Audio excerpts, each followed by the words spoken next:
を抱えて生きてることも見えなくなってた汚れきった消えない傷を痛めつけながら何度も撫でた穏やかな金色の夢風が来たことはゆるりと混ざり合うような柔らかな思いを雨の日も晴れの日もいつの日も愛してたそれだけは今もまだずっと変わりはしないだけど約束は果たせないまま弱い私を守る心がそっと世話をして一人で向かう明日の日々が輝けと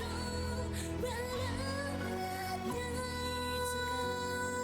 つの日か笑える日々に歩いてくいつかいつの日か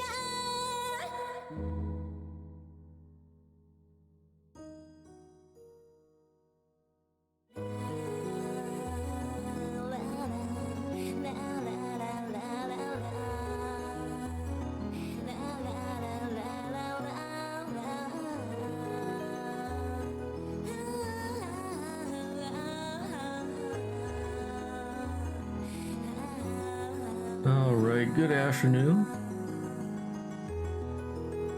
Good afternoon.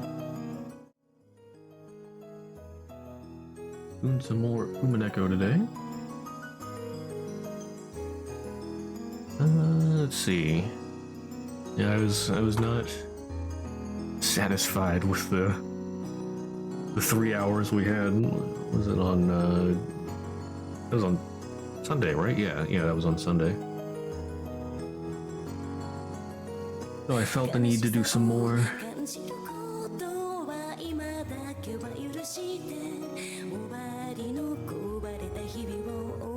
I do not remember hearing this song before. I mean, maybe? I must have.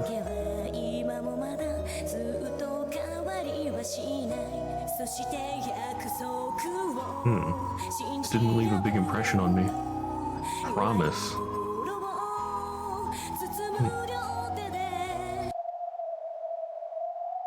Hey. Sounds very sad. Okay, so where we left off, what was going on? Right, George just kicked Ava Beatrice's ass into next Tuesday.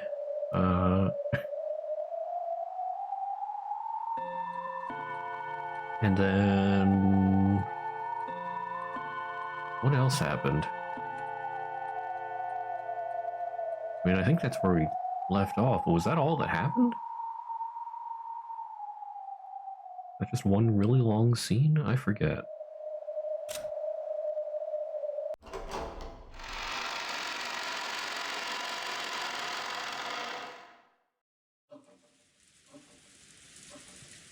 Back to the family conference. Right, okay, so Jessica's next. I don't know if this is going to be about Jessica or if we're actually like back on the game board. Oh yeah. Time to worry about thousands of layers again.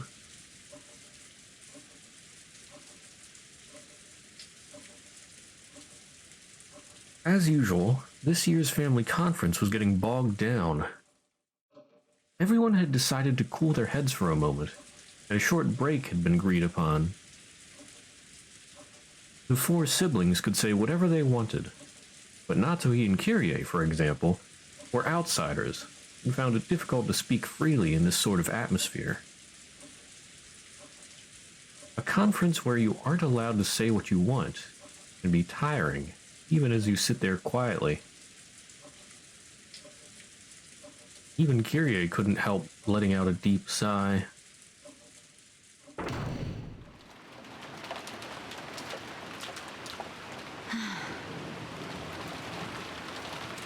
This was the second-floor hallway of the mansion. Rudolph had wanted to be alone during the break, so she had felt like doing the same. It had drifted up the stairs to reach this place. Kyrie's expression was less tightly controlled than when her husband was around. She wore a tired look that she didn't often show. She pressed her cheek against the cool window glass. I need to regain my spirit and support my husband, even if I'm not allowed to speak. That's the duty I've won. 誰？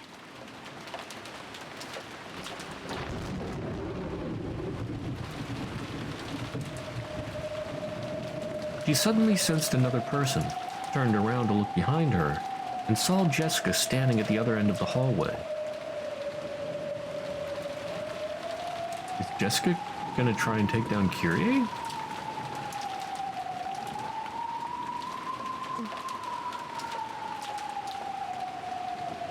あら、ジェシカちゃんじゃない。ゲストハウスに行ったんじゃなかったの？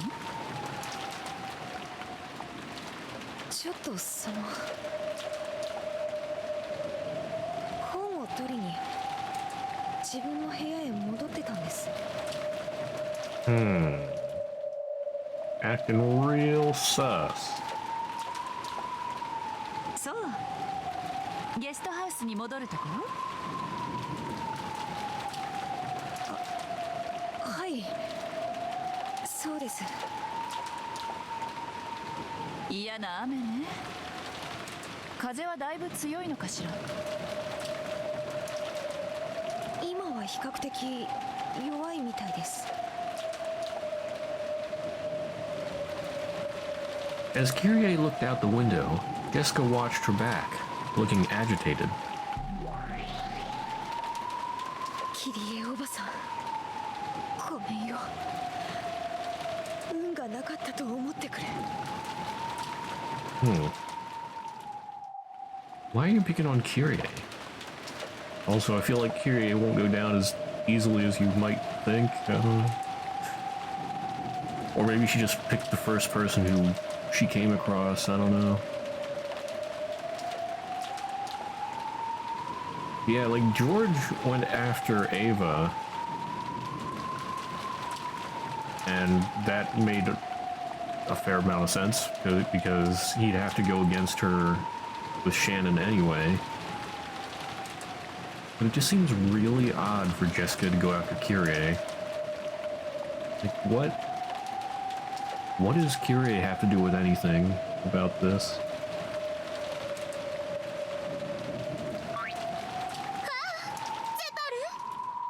ジェシカの運命のルーレットはキリエを選んでしまった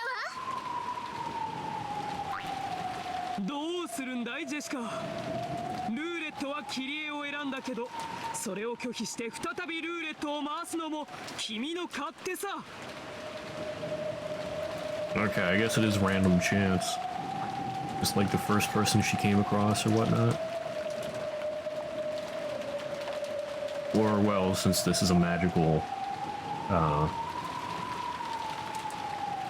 situation, a magical trial, I guess it just put her there with her. You can spin again if she wishes.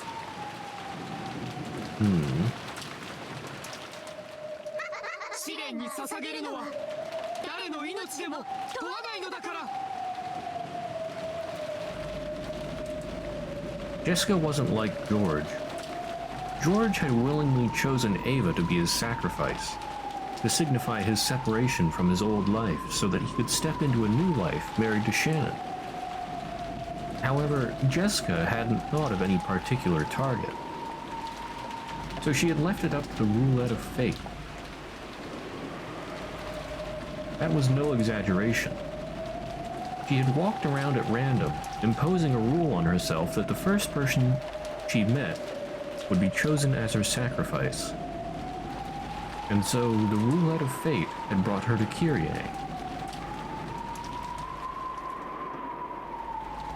Of course, there was nothing forcing her to keep that rule. However, Jessica didn't want to break a rule she had once made. Even though she was participating in a demon's game, she still wanted to cling to this one last virtue.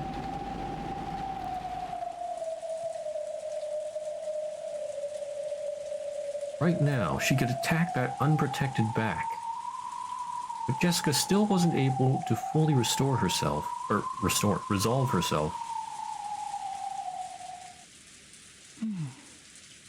どうしたの？何か私に話でも？ Honestly, I feel like Kyrie would win.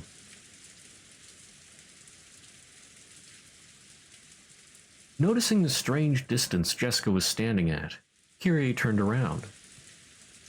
That unprotected back was already gone. Jessica realized that her hesitation had made her lose her own first chance. She had taken on this demon's game to prove her love for Canon. However, would it really be okay to sell her soul to demons? For the sake of love? She had energetically consented to this demon's game, not wanting to let George, who had already taken an open-minded view of the situation, get any more of a lead on her. But her heart still wasn't ready.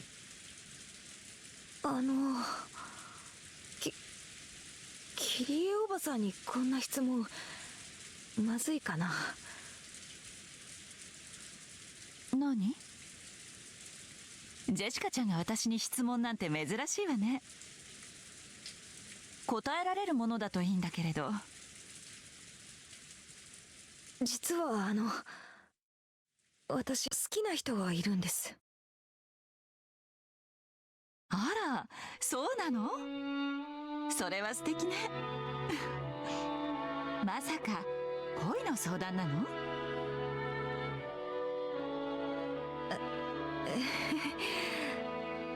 そんなところです。いいわよ。私でよければ力になるわ。Imagine being Natsui here. Your daughter is talking to someone else's mother instead of you about love.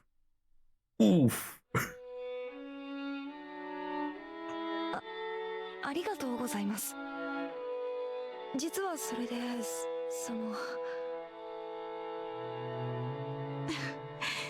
まだ片思いなの？いえ、そこから両思いになりたてって感じのとこです。ただ結ばれるには試練があって。試練？何それ？私たちともう一組の恋人たちがいて、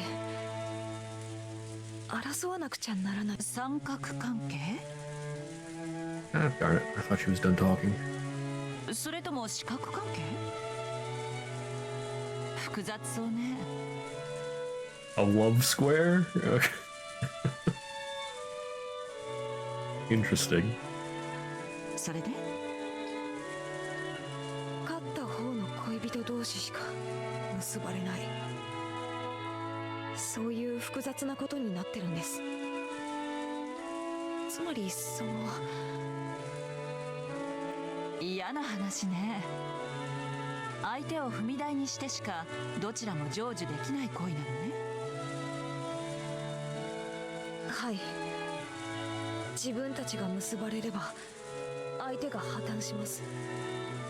そして逆もしかりです。質問の趣旨が大体分かったわ。こういうことでしょ？人は幸せになるためにどこまで他者を踏み台にすることが許されるのかでしょ？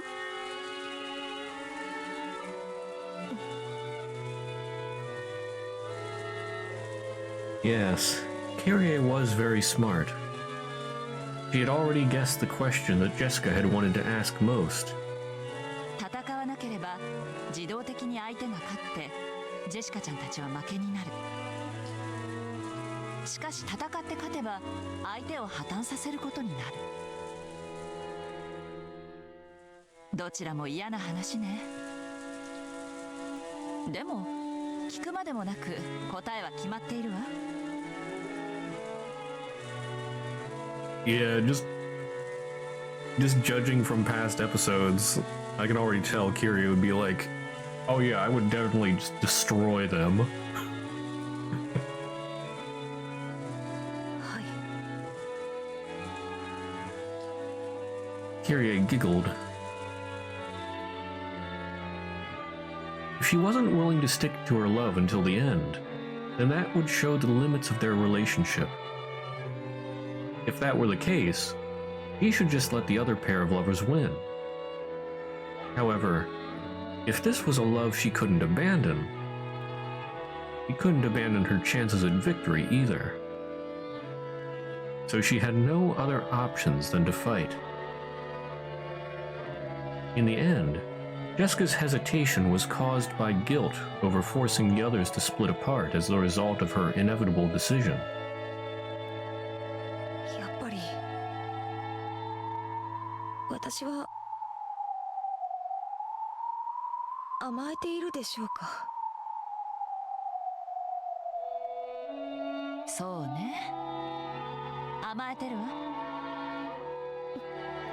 でも自分たちが結ばれるために誰かを踏み台にするなんて、そんなの辛いです。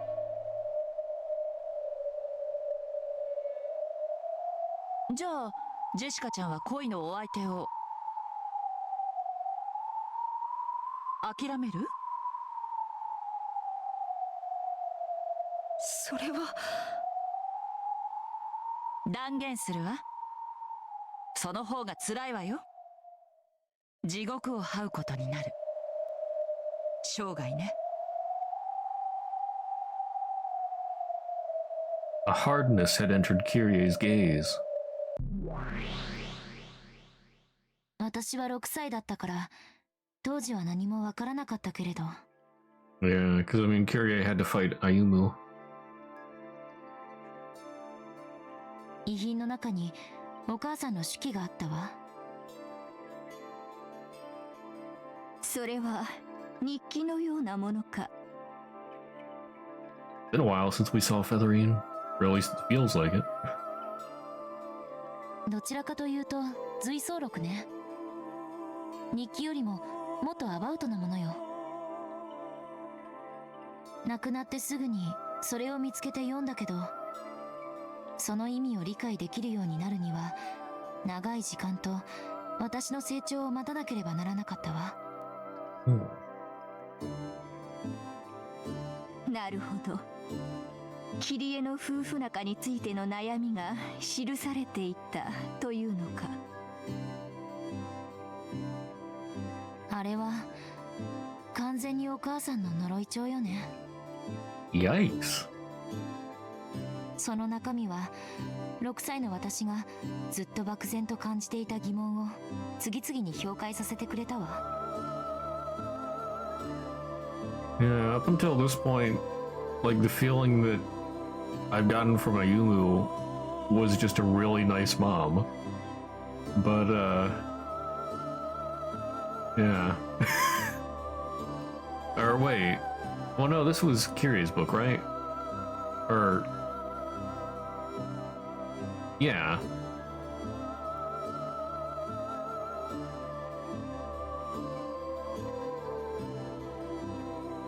Because Ange is Kyrie's daughter, right? Pretty sure. It's been a while since we touched on that topic. I think Ange is Kyrie's daughter. And that would make more sense in context. Yeah, Battler is Ayumu's son. Well, he's not Ayumu's son, because we had that in red. But he thought he was. Yeah.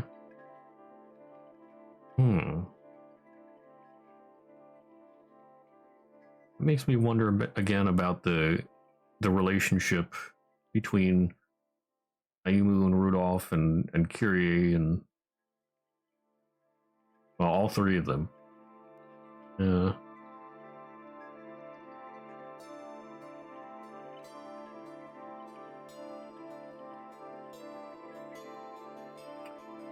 I don't know. I know the sprites.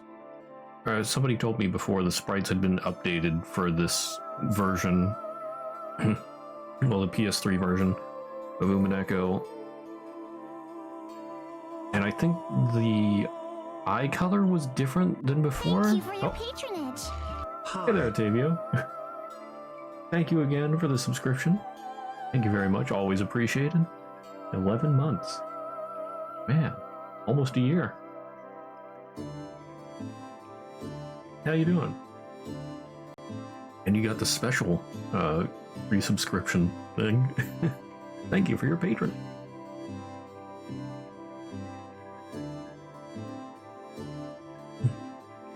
Let's see, what was I saying?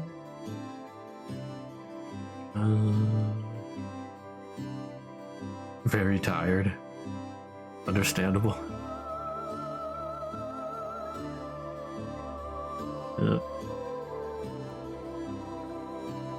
How's the new job going? Ooh, working on 90 minutes sleep. Ooh. Oh. Ouch.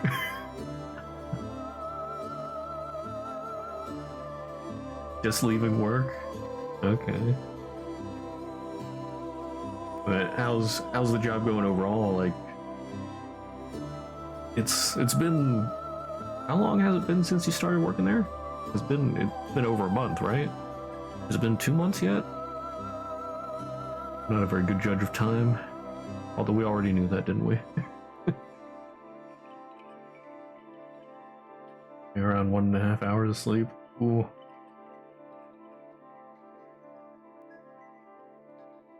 Yeah. I am in no position to judge your sleep schedule, but I hope you get more sleep. I know that is brutal.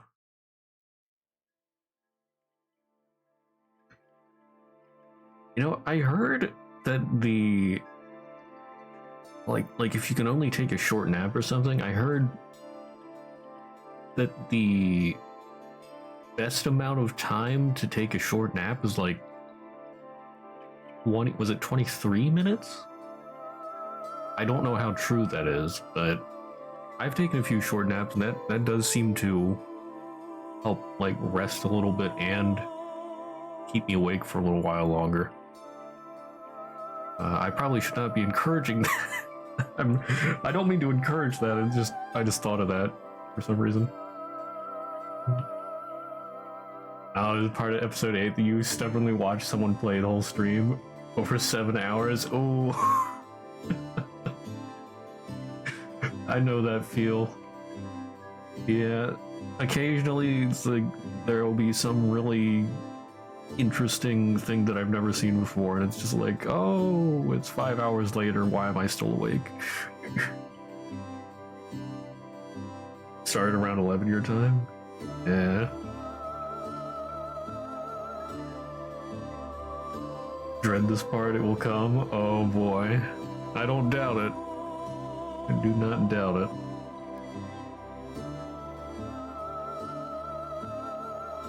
Oh man, like I said the other day, I want to get through this because I want to know what happens, but at the same time, like, I just want to enjoy the ride.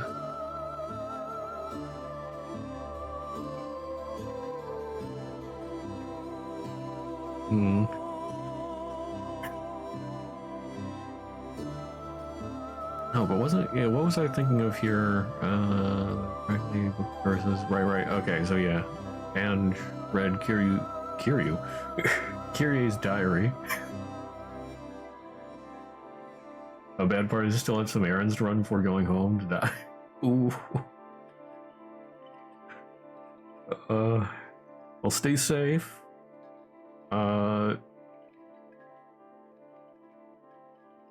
Yeah. Well, you don't drive, so that's at least one good thing. You don't have to worry about drifting or anything.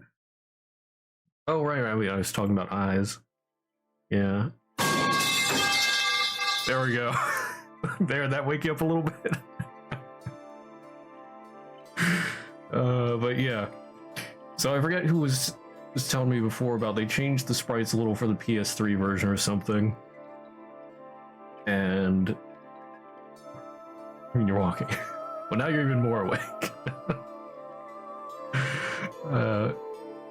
But Battler and Ange's eyes and hair color are about the same in the PS3 version here. And I have been wondering if maybe Battler was Kyrie's son.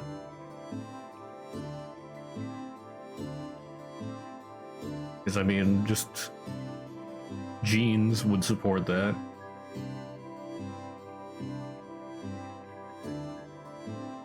I mean, assuming I don't know what the canon hair color and eye color and whatnot was. Or is, or whatever, but I feel like that would make a lot more sense.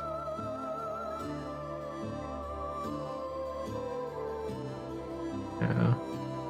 Because, like, Kyrie probably wouldn't have been with Rudolph instantly when Ayumu died, unless she had been with him for a while before that. Yeah, because we know it's not Asumu. Asumu is not Battler's mother. We found that out in Red. Really, the only other person that would make any sort of sense would be Kyrie, honestly, because, I mean, at least at this point, we haven't been introduced to anyone else that would be with Rudolph at that point. I mean, it could be some rando, but I sort of doubt it.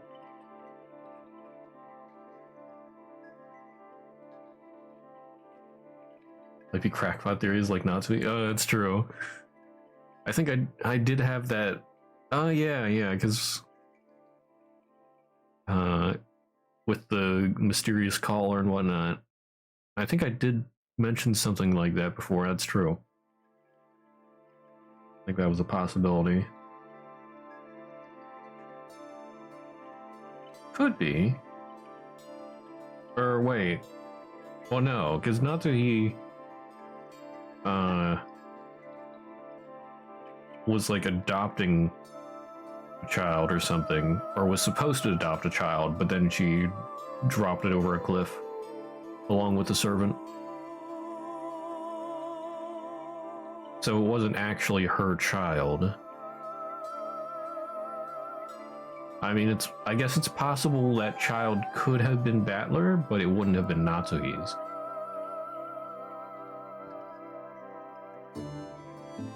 Yeah.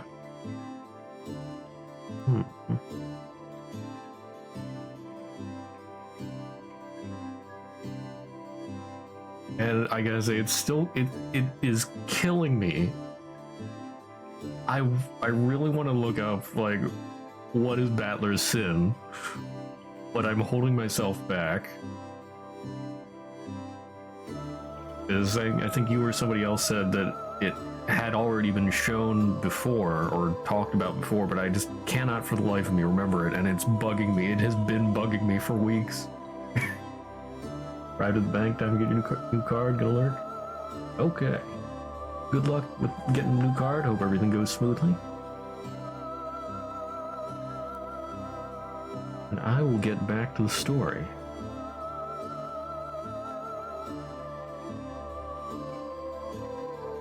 When I was 6, it seemed as though my parents were very close and had no problems. And though I thought it odd that Oni-chan lived separately, even though he was in our family, I accepted it as the way things were.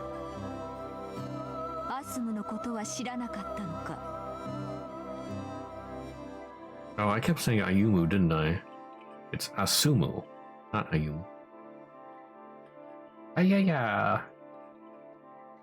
お兄ちゃんが誰もいない時に話してくれたような気がするけど、小学校前の私にそれが理解できるはずがない。だって写真すらない相手よ。お母さんはアスムさんの写った写真のすべてをお兄ちゃんに送って、家の中には一切残さなかったそうだから。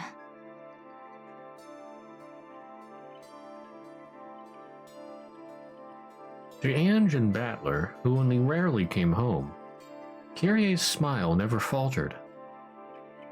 If she hadn't written her thoughts in that notebook, Ange would probably never have known them. Since his school days, Rudolph had been particularly popular with girls, a typical playboy. Be bold, over the top, yet still just a little bit gentle towards women. He probably kept that formula for being popular with women inside his head. In their attempts to win Rudolph's favor, several women tried various seductive tricks. Rudolph probably enjoyed that part the most. Since the beginning, love had been a game to Rudolph.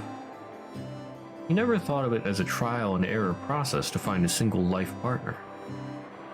He would intentionally spark jealousy between women, lap up their compliments, and revel in the harem. He may be my father, but he was an awful man. Ooh. でも、お父さんも Yikes. 同時に媚びへつらう女の子たちをきっと見下してもいたのね。Curious to get straight answers? Okay. Yeah, it's just, when will I get them? Ah! The game will get clearer and clearer.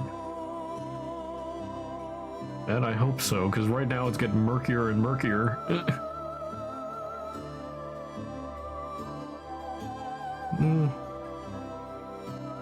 Well, here I guess we're finding out a little more about the characters, but man, the layers are so confusing. そんな中に自分の価値観をしっかりと持ち、知性を見せるお母さんは目立って見えた。それすらもルドルフの目を引きたいキリエの知恵かもしれぬがな。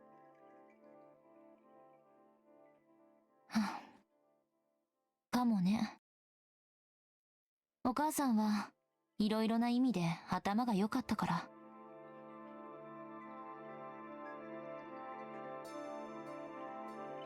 Like the other Ushiromiya siblings, Rudolph had strong ambitions and lofty goals.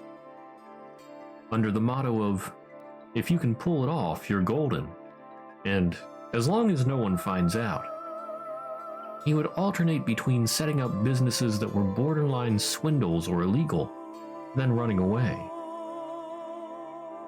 I've heard that in his college years, he was already making use of that talent, thinking up shameless projects and cleverly making money through the panic selling of party tickets. So much so that he could brag about carrying a wallet full of 110,000 yen notes all the time. Many women fell for his charisma in being the man responsible for these radical projects, as well as his thick wallet and generosity. It would be a lie to say that Kyrie wasn't one of them. However, what made Kyrie very different from the other women was that she could support Rudolph as a business partner. Rudolph would make a large-scale party successful, unable to hide his laughter at this massive, easy profit. The women would surround him. Among them, only Kyrie was calm and composed. She could point out several ways that income and expenditure could be improved upon, and could even lay out a proposal for the next project. そうしてルドルフにパートナーとして次第に認められていくわけであるか。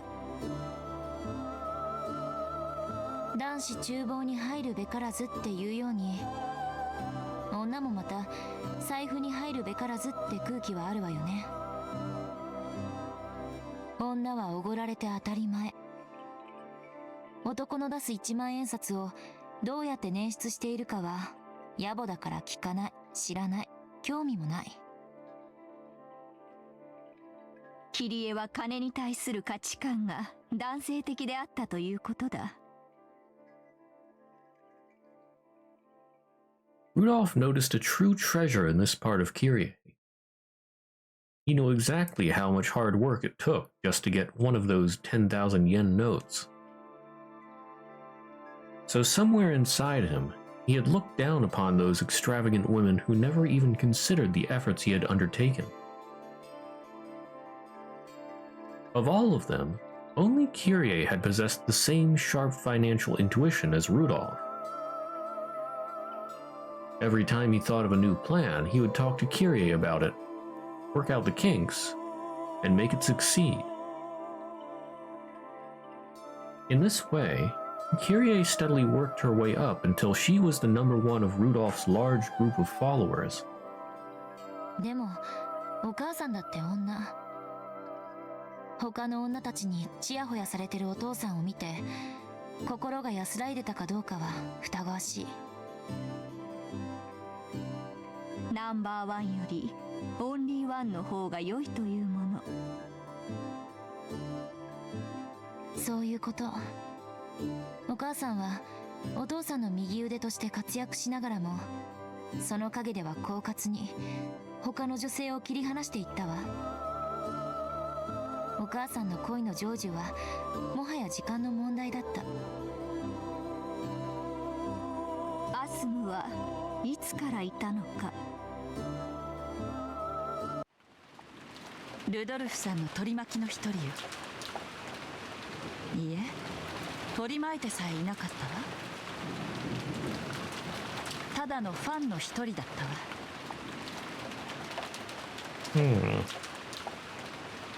So why was she different? 話したことはあるんですか？もちろん。私は彼女のことをよく知ってるわ。ルドルフさんがアスムさんの名前さえ知らなかった一番最初からね。あの子もきっと頭のいい子だったの。狡猾だったわ。Oh my. But yeah, so Asuma was no pushover. 私は頭の良さで目立とうとしたけど、彼女は全くその逆で目立とうとしたの。頭の悪さで？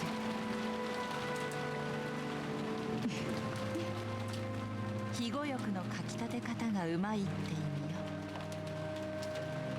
こびてイチャついてくる女たちの中で、彼女の仕草の一つ一つが派手な女たちに触傷を起こしていたルドルフさんには目立って見えたのよ。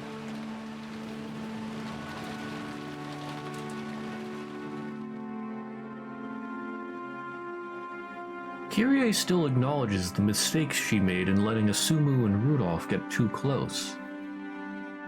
Kyrie had thought that taking the role of Rudolph's business partner meant she would have him all to herself. That might have been due to her pride. And it might have been her arrogance, as she tried to eliminate the relationships between all the other girls and Rudolph. Perhaps she sometimes tried too hard as a business partner, putting too much pressure on him, regardless of the fact that it was justified. Bit by bit, Rudolph had started to need a woman who could stay quiet and soothe him, without making him think about anything complicated.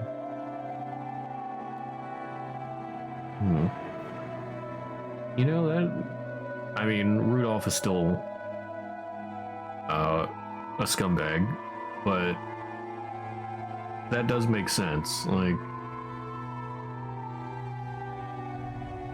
you gotta have some downtime. You can't be thinking about business all the time, or else you'll just completely burn out.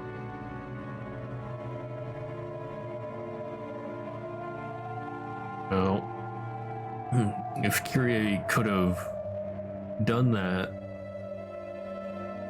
then yeah, probably wouldn't have been a problem, but she just didn't think of that. and then it fell apart.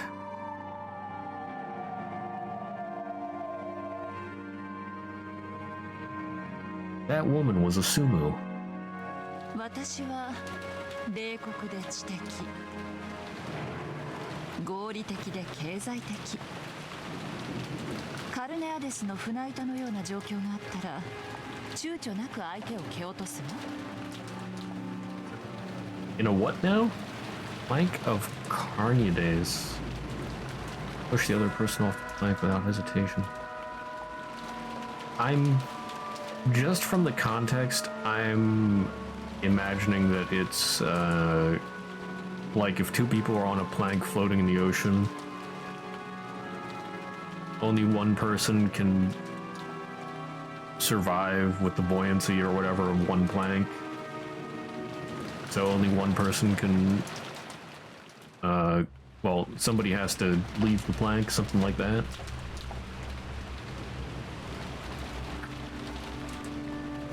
Then she would push the other person off without hesitation. そんなパートナーがあの人にはふさわしいと思ってい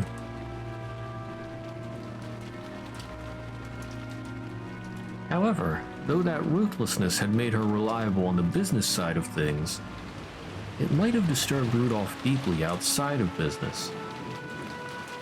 At some point, though Rudolph still acknowledged Kyrie's skill, he began to yearn for a quiet, warm acceptance. Asumu had satisfied all of those conditions. He would never talk about anything complicated. Even if he did, she would just shake her head to say she didn't know. However, she would care for him more, she would care more for him physically than anyone else, quietly putting a blanket on him and staying by his side until morning.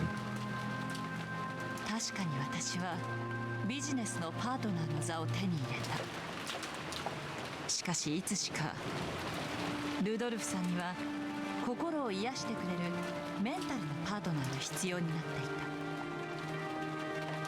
た。私は愚かしくも知的を自称しながらそれに気づけずにいたわ。 Basically, Kyrie just bro-zoned herself. Oof. She became a bro instead of a lover. The business bro. それでルドルフおじさんはアスムおばさんと結婚を？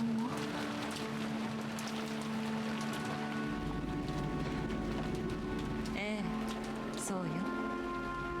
取られた。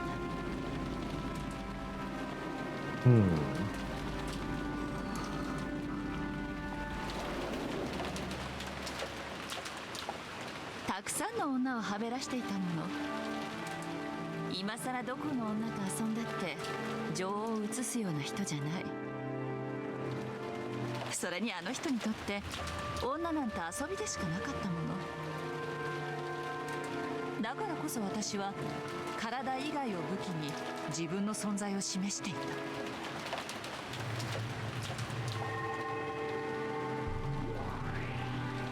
慢心だな、女として。間もなく2人は解任するわ。アスムさんはそれをすぐにお父さんに打ち明けたけど、お母さんは逆だった。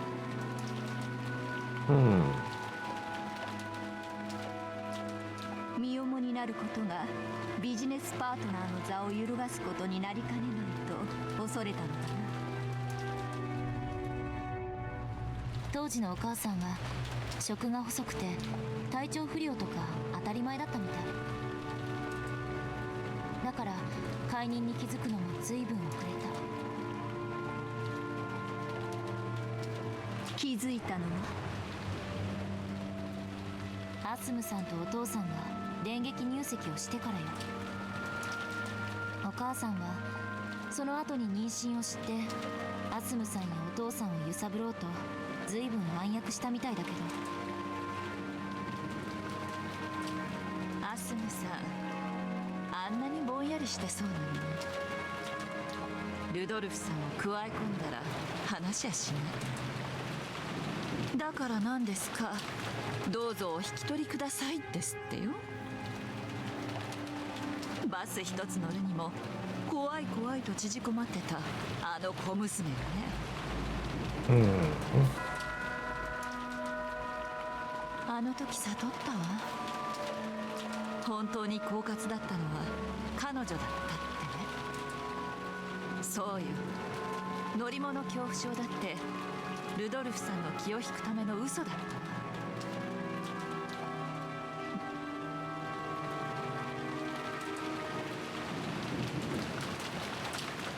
わ。ごめんなさい、こんな話を聞いてもつまらないわよね。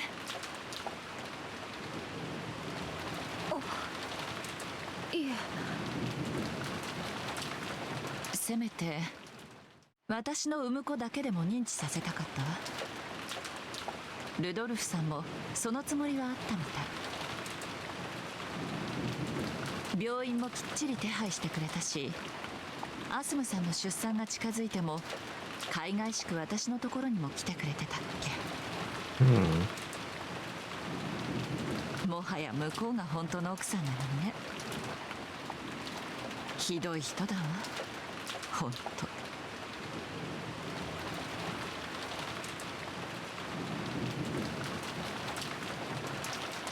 Huh.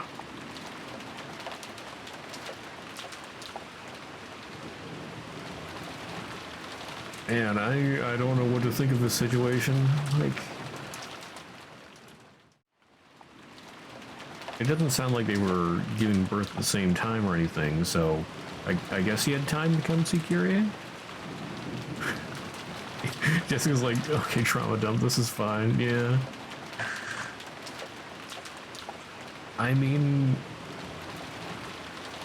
he's definitely a scumbag for having multiple relationships. Yeah, the right choice is not getting into this situation. But at the same time, like, I guess maybe he felt some regret, or, I don't know. I mean, I guess this could have been another calculating move from him or something, but it seems like he cared about both of them still. I don't know that, I mean, yeah, just never be in this situation. That is the best option. But if you're already in this situation, I wonder, what is the right choice if you're already in the situation?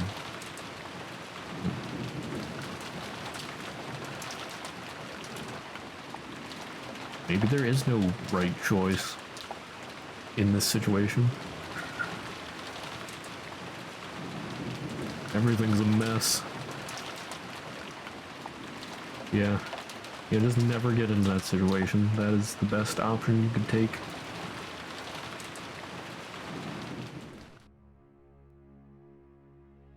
After that is a tale I can't bear to even to tell. Oh. Both Asumu and I had the same delivery date. So they did have the same delivery date. Oh. Ooh. And yet her pregnancy had meant her marriage, where mine was completely meaningless.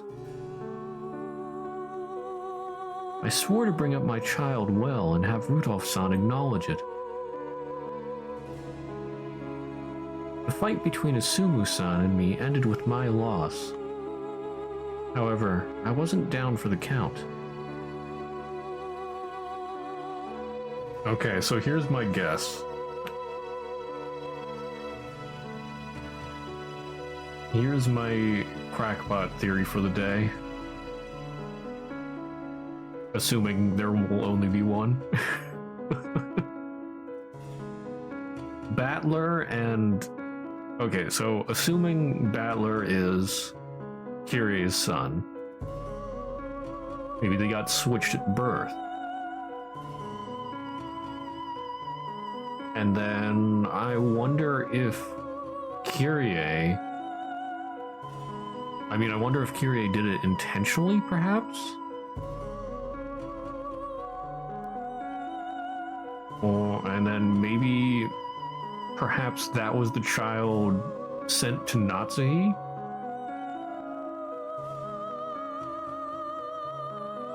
I also have a red that says Battler is Asumu's son. We do?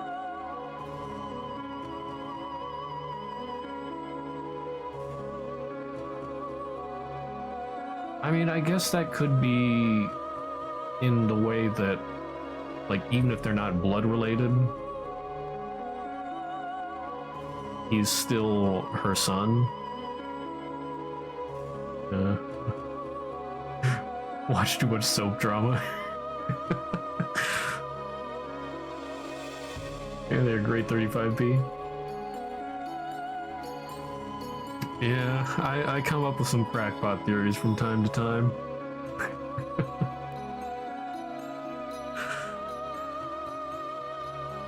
Although I want to use that sometimes soup drama.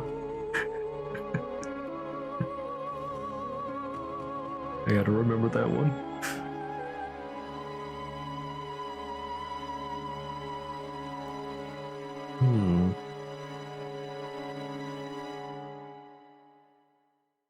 I don't know. I feel like it's. I feel like there is a fair chance of Kyrie and Asumu's children being switched at birth.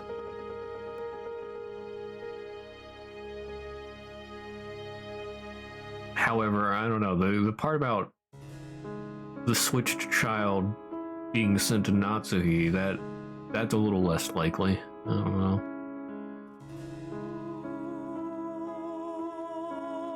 Still possible, but yeah, I don't know.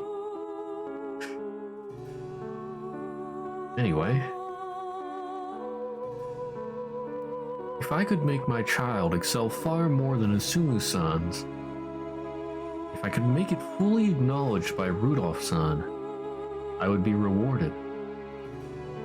That's what I believed. しかしキリエの子は死産だった。 Oh. Eh? What was it? Stillbirth. But I think there are situations where a stillbirth can be resuscitated? Maybe? I don't know.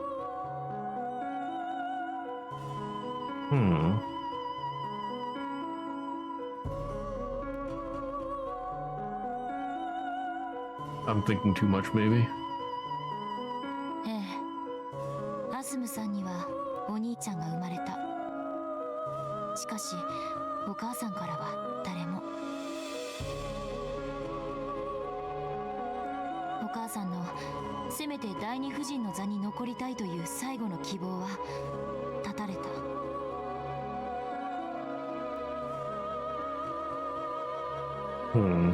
It depends how they were delivered. Like, did the mothers get to see their children? Did they get to hold their children? Or were they, like, whisked off to a different facility right away because they realized there were problems? Oh, this happened a year after Natsui threw the baby off a cliff? Ah. I see.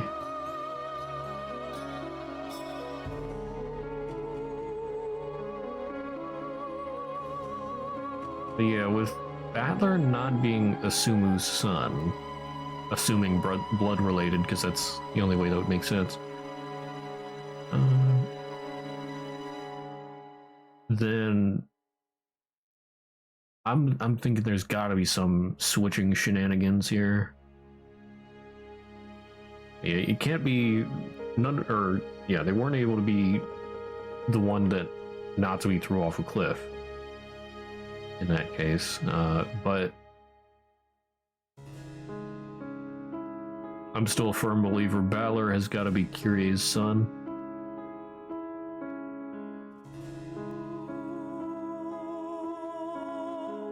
Kyrie had fallen from being his partner to being his second wife, and then, unable to give birth to the bond of a child, he tumbled down to being merely his mistress. Oh, well, there's a simpler option here. Somebody could be lying. So maybe it wasn't a stillbirth, maybe the child died soon after birth.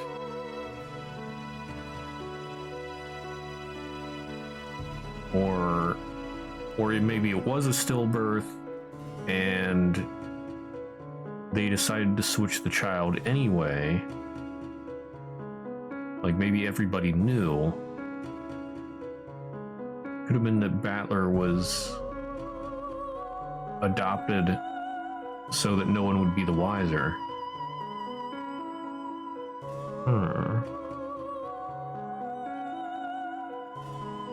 After all, this isn't like Kyrie thinking about it to herself or anything. This is Ange thinking about it and, well, like from what she knew. And, Kyrie talking to Jessica. I think Rudolph would do that? Well, assuming Asumu's... So here's my thoughts.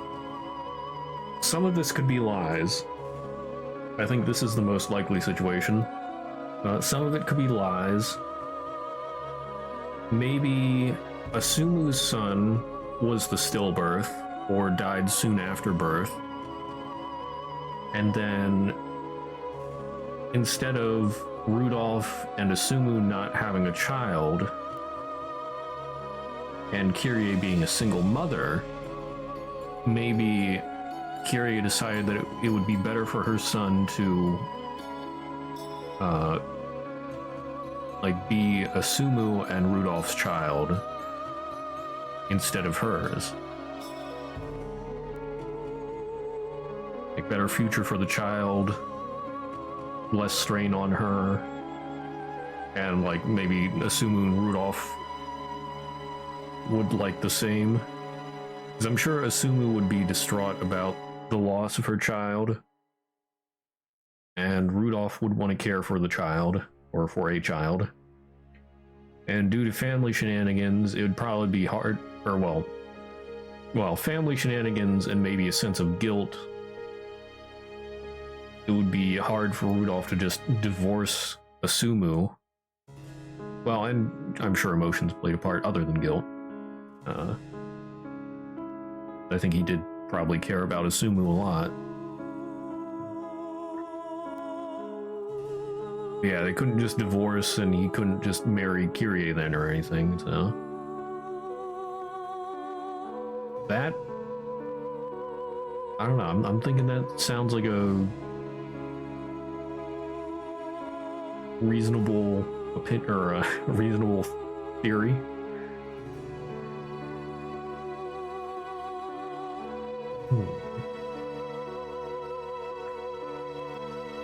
I can't imagine how much she must have hated Asumu and that kid, Battler. そんなのをお首にも出さず、お母さんはお兄ちゃんとも親しげに接してたわ。ショックだった。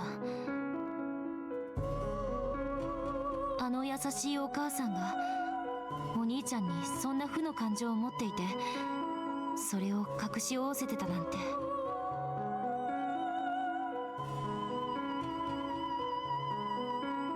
Oh, some circumstantial evidence that helps support my theory. When a mother has a stillbirth, it's a very emotionally disturbing situation. They can be hesitant to have another child, and there is a danger of, if they have another child, there is a fairly large possibility of it being another stillbirth. However, in this situation, Asumu did not have any other children, but Kyrie had Ange.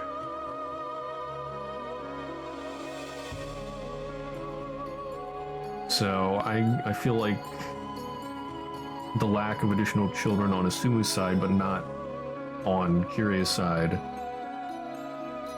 I think that's an additional pointer.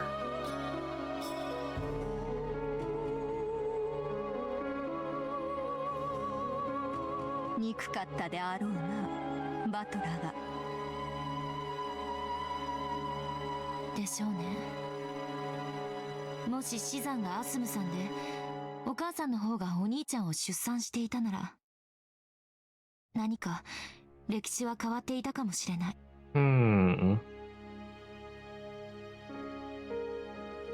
もしもそうだったなら、アスムさん自分と再婚するようなシナリオを描きたいと思ってたみたい。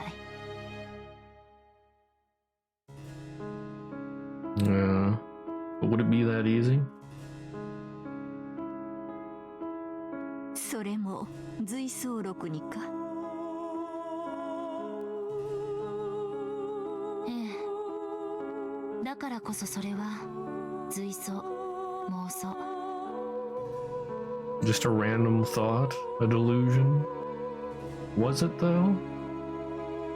涙で濡らしたシーツの端を噛みながらのお母さんの遠さ。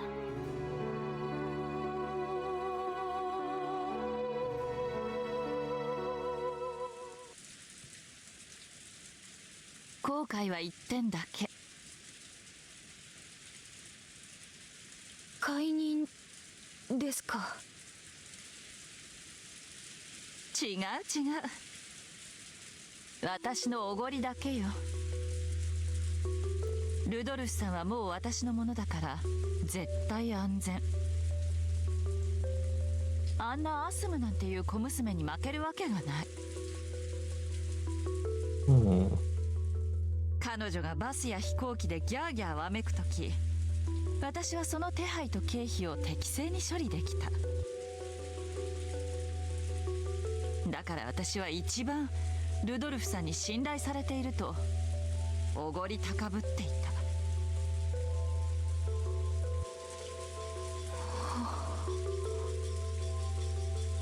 恋って育むって言うでしょ。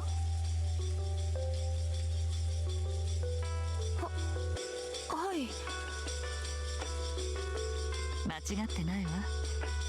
二人で水をやり世話をして育む、そして最後に結実するのが愛という実なの。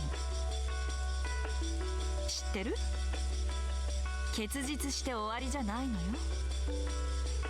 愛を収穫しなきゃ恋は成就したことにならないの。収穫って？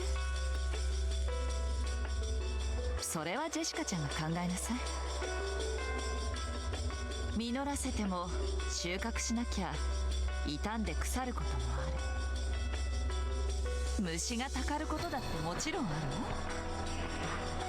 の。いいえ、それどころか盗っ人が現れてもぎ取っていってしまうことさえもね。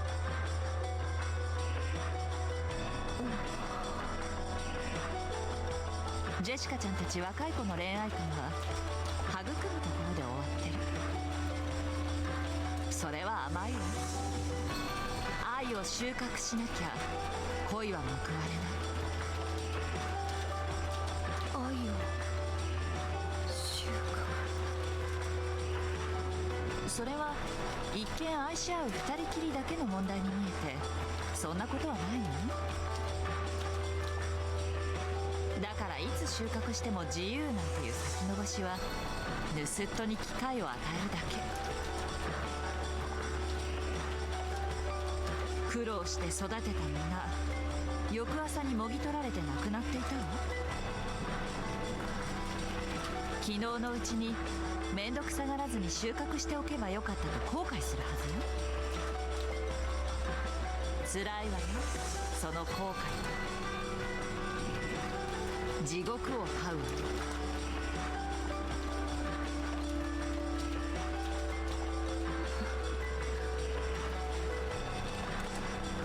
私はこう思う。その地獄が18年で終わったから。だからどうも私は自分を間違えない。あの人は私のものよ。もう逃がさない、手放さない。そして主に感謝する。その機会を与えてくれて、絶対にあの人を諦めないという絶対の意志に奇跡が応えてくれたんだわ。 And so Kyrie became a yandere.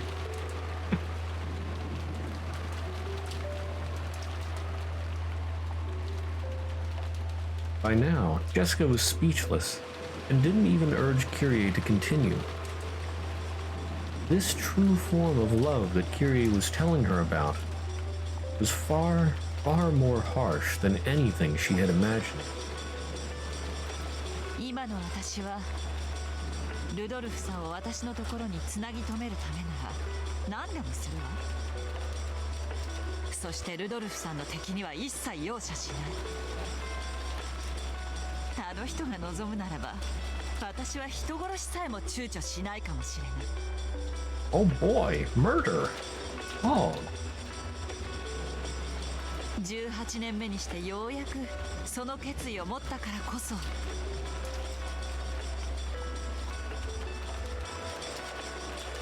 絶対の意志が奇跡を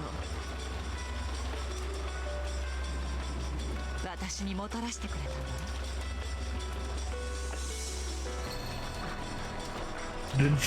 Is she just saying she murdered someone? Excuse me?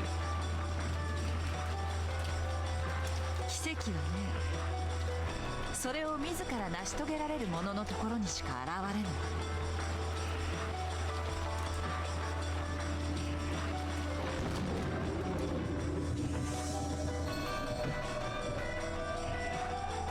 Asumu's death had not been a murder of any sort. However, Kyrie had constantly cursed her and hoped for her death. And finally, on the 18th year, she had built up the determination to kill her with her own hands. And she actually had gotten herself a blade to do the deed with. That was when the miracle had occurred. I see. Wow. Wow.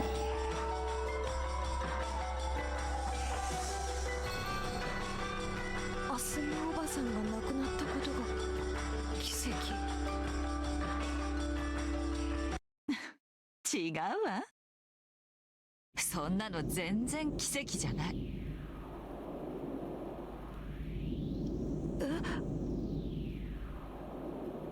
だって彼女が死ななければ私が殺していたもの。 Wow. つまり彼女は必ず死ぬ運命だった。 Actual yandere.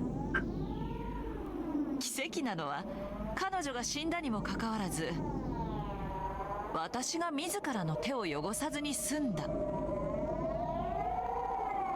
この一点に尽きるのよ。 Isn't Kyrie cool? Murder is cool. Oh boy. Until now, Kyrie had never shown Jessica. No, she had never even shown Rudolph that glint in the deepest depths of her eyes. It told plainly and clearly that romance and love are not the sweet and fluffy candies that young girls imagine them to be. Does this sound like a person that'd switch her babies so that Rudolph and Sumu would be happy? Yeah. I don't know. I mean, like I said, it might not have been just for... Well, it probably was not just for Rudolph and Asumu. It could have been more for the child themselves. But... Well, and maybe... I don't know, maybe there was some kind of plot to push Asumu away.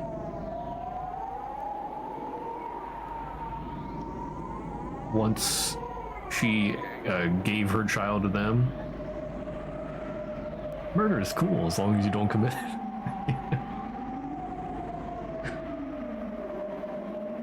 He's out of line, but he's right.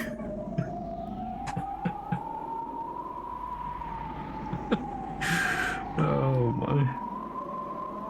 But yeah, also, like, if she really thought that Battler was Asumu's son, why would she be so nice to him? Hey there, Hermit Gamer. Can't reverse Fumo. Yeah, Umineko night. Well, Umineko streams. It's not really night, so I can't say that. Umineko streams are permanently Fumo'd. Honestly, I'm afraid of emotional damage.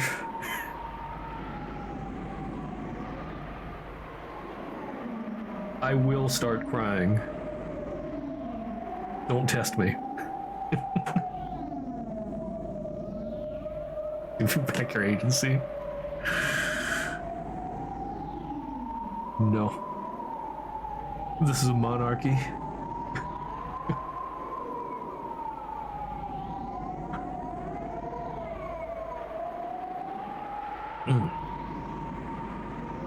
Oh yeah, but what was I saying?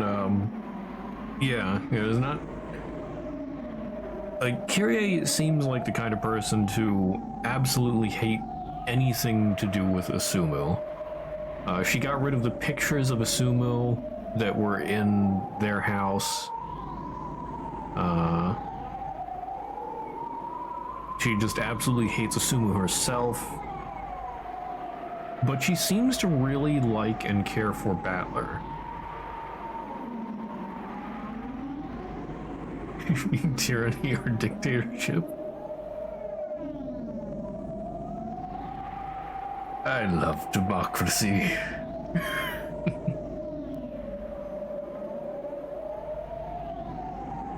I am the Senate.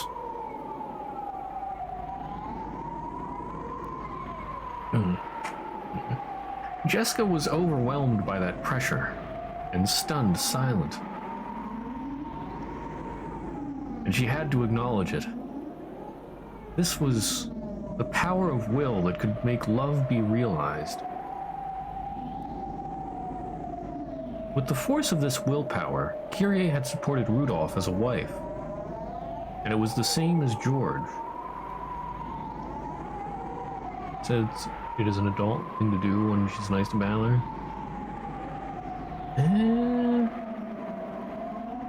I mean... Still... Like, she doesn't seem to show any hostility to Battler.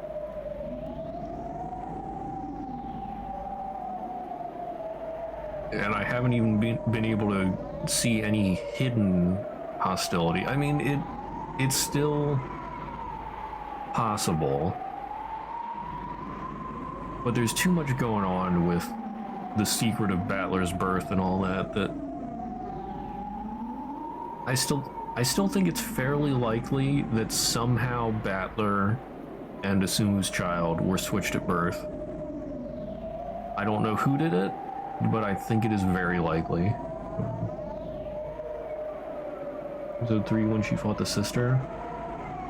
I mean, I know about the fight, I remember about the fight. I don't remember the specific things that were said during the fight. I know there was, like, jealousy. They talked about jealousy and all that. Which... Didn't you fight Leviathan? Envy? Was it Envy?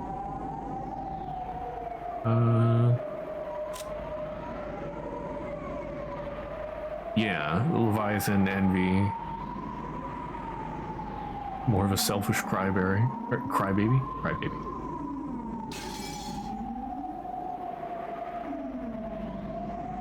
Yeah, very envious.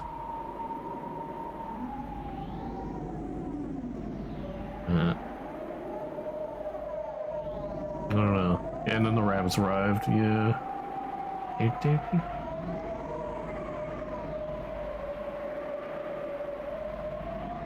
And Curia went rip. Yeah.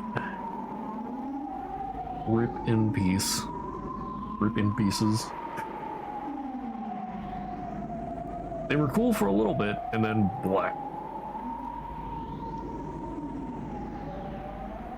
The rabbits are superior.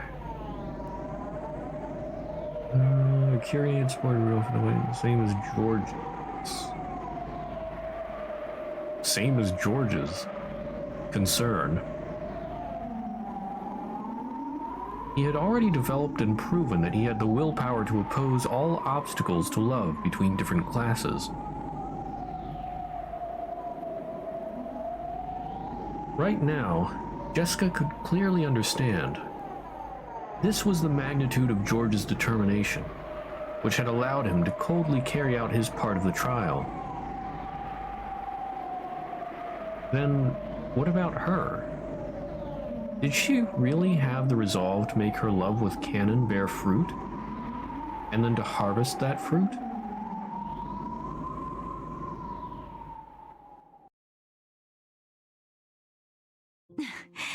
ごめんなさい。軽いアドバイスのつもりが怖がらせすぎちゃったかしら。Oh, it's okay. She was just here to kill you anyway. この天気のせいね。軽く凄むだけのつもりだったのに、加減を間違えちゃったわ。Oops, I let my murderous side show. Teehee. Kyrie let a relaxed smile rise to her face. The tense atmosphere finally slackened. However, her words had been gouged into Jessica's heart. ジェシカちゃんの恋がどんなものかはわからないけれど、ライバルがいて、お互いが譲れない状況ならばなおのこと、のんびりなんかしてられない。じゃないと私みたいになっちゃうわよ。女は恋のために人生で一度殺意を持つべきよ。世界中で母を名乗るすべての女がそうだったと断言できるわ。だってそうじゃない女は他の女に食い殺されて生涯を嫉妬と後悔の地獄で這い続けるのだから。私はその地獄に18年いた。私は幸運よ。たった18年で恩赦になれた。あの地獄には今も大勢の女たちがいて死ぬまで出られないの。後悔する自分を自らの手で処刑しない限りね。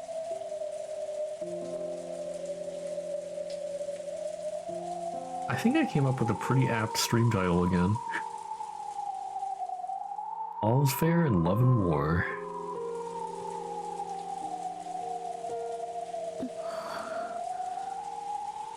なんていうか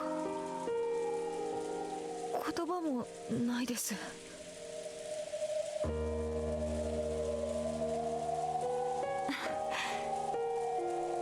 エールを送るつもりだったのに私ったら脅しすぎたわ。本当にごめんなさい。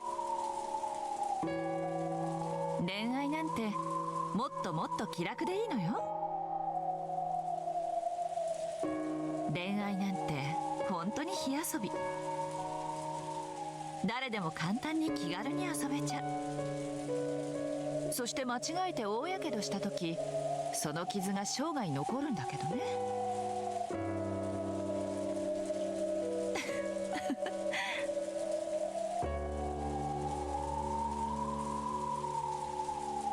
Regrets from love never fade. That was all that Kyrie had been trying to communicate. It wasn't like Kyrie to start telling stories from her past, stories you would normally expect her to avoid, instead of giving a brief answer. However, Kyrie might have thought Jessica deserved to hear. Jessica had timidly brought up the subject of love. Perhaps Kyrie had opened up and told everything because she had seen the fires of Jessica's determination in her eyes. じゃあ私はそろそろ戻るわね。今の話、私たちだけの内緒よ。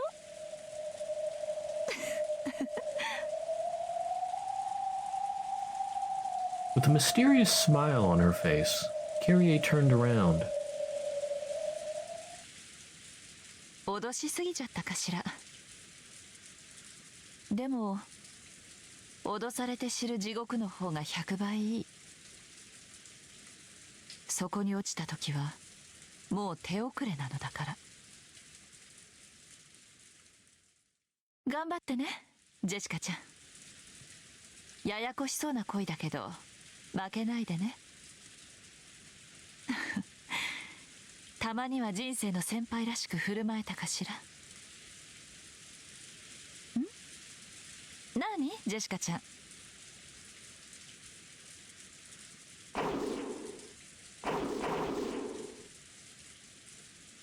Huh? A windstorm grazed Kyrie's head. Oh boy. That... Jessica's blank look. Oh my goodness. That was creepy. It had been a hair's breadth away. If Kyrie hadn't twisted her body slightly, that fist would probably be buried in her face by now.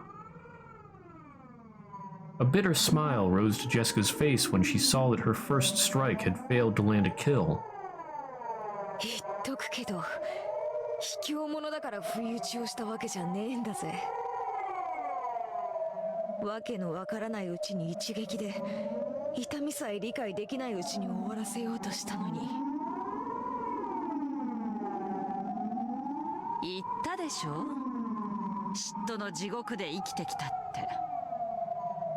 刺されそうになったことの2度や3度あるんだから。わかるのよ、不意打ちの直前の雰囲気が。気配で分かったとでも？それプラス一番最初の嘘かしら。 And getting a book. I was surprised she didn't point that out to begin with. Because after all, Jessica's coming back and she doesn't have a book. 嘘？だってゲストハウスから来てジェシカちゃんの部屋で本を取って帰ろうとしたら、ここでこの向きでは出会わないもの。 Oh, okay.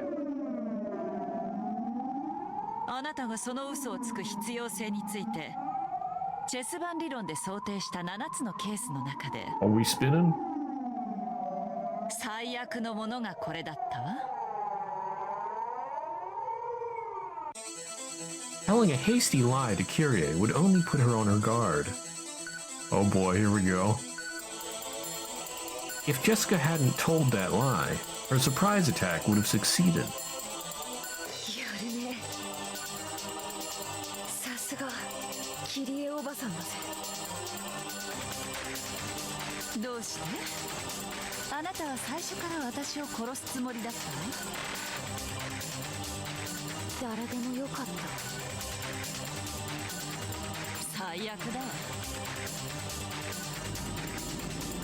キリエおばさんの話のおかげで吹っ切れた。感謝するぜ。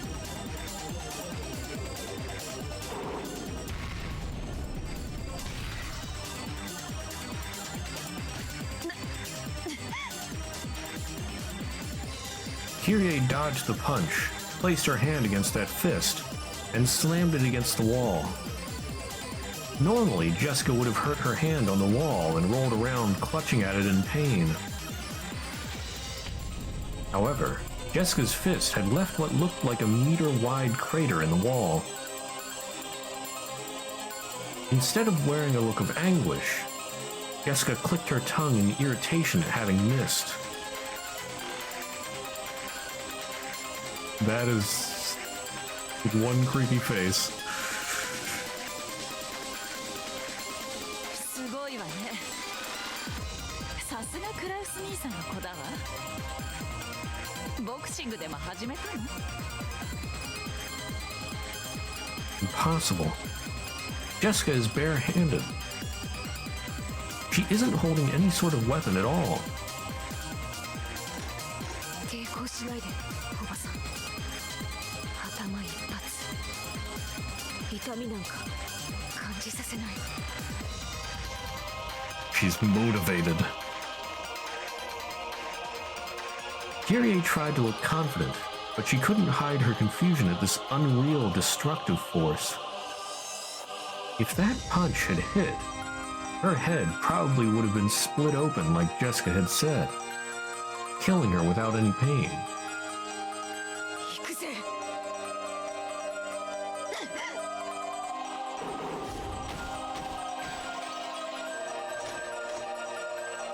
If Kyrie's kick off the ground and backward leap had been an instant slower, her gut would probably have been pulverized.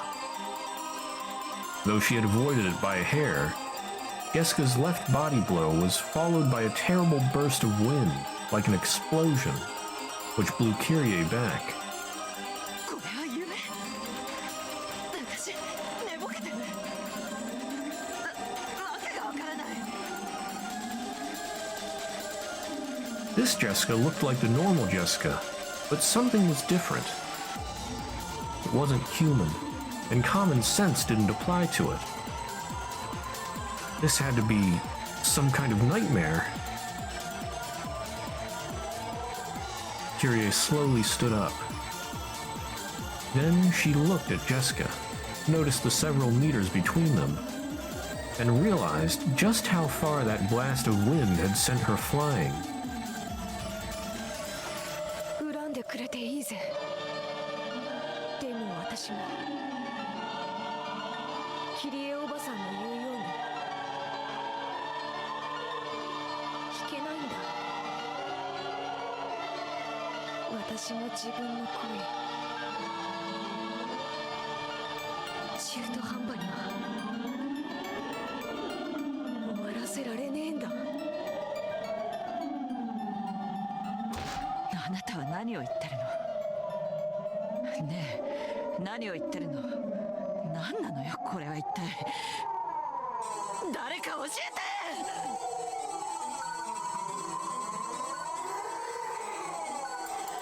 The scene around Jessica seemed to bend like a heat wave. It seemed to be enshrouding her fists. And it seemed as though something like a red magic circle had appeared beneath her feet. It looked just like a Western demon standing amidst the flames of hell. 遠熱不要重量不要鉄鋼不要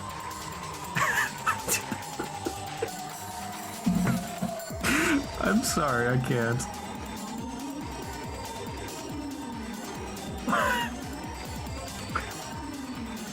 It was so serious. And then we have Chuni.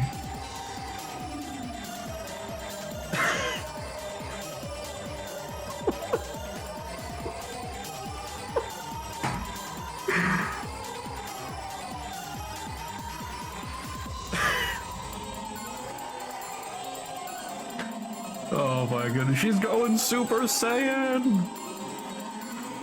Ah!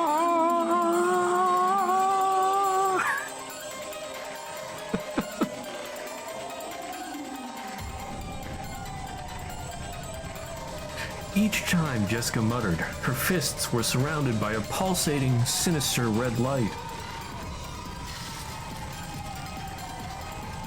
Those fists, which were actually smoking, surely represented the iron hammers of hell wielded by demons.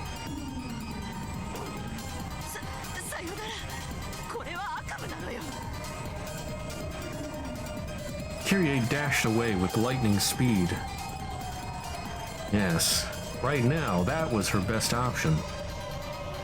Fortunately, she was smart enough to realize that pinching her cheek wasn't the best way to wake up from this nightmare.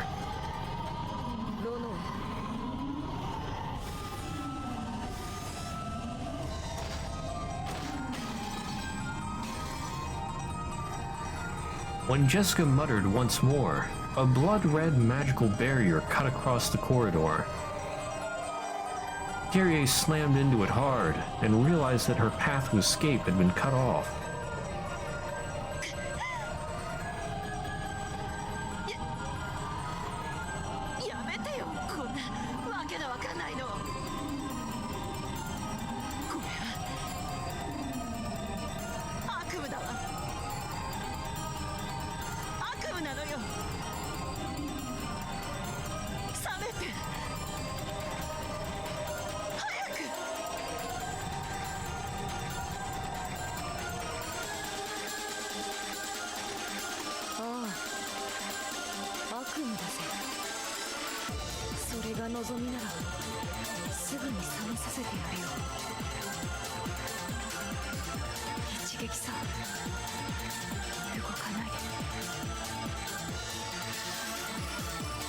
Wielding her flames, Jessica slowly stepped forward towards her. Each time her foot lifted off the floor, a scorching steam hung around her footprint. This was a true nightmare. Kyrie clutched her head in her hands, shaking it over and over again.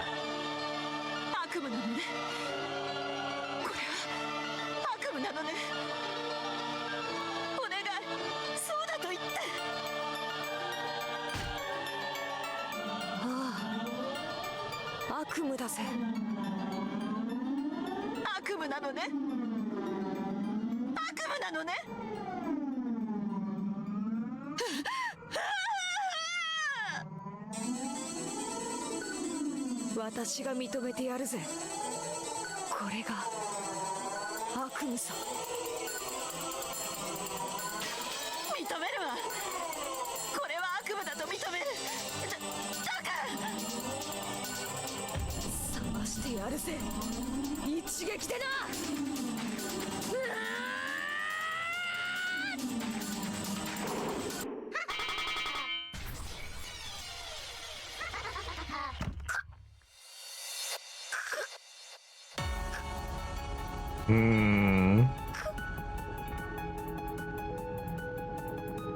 I thought that was too easy. Jessica's neck was twisted at an odd angle, and she staggered backwards, her eyes white, as though she didn't have a clue what had just happened. In her forehead, a demon stake was buried at an angle. It pulled itself out of her, spun around, then became Leviathan and landed. The hole left behind in Jessica's head spewed blood.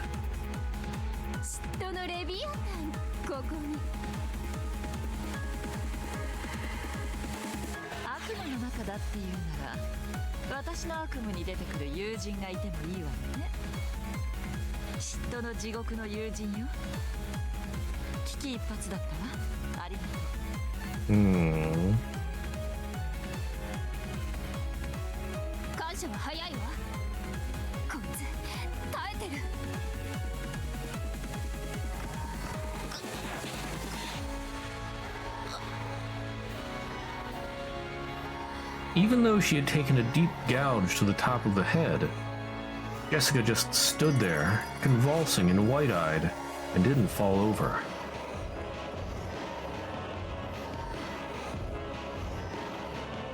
The blood stopped pouring out of her forehead, and her blank, doll-like eyes returned. Then she slowly pressed her own hand against the wound in her forehead.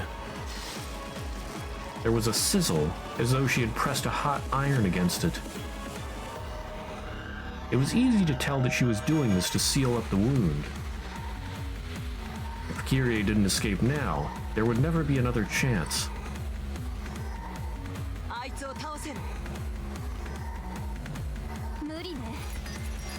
いつ大悪魔の誰かと契約してるわ。不死身よ。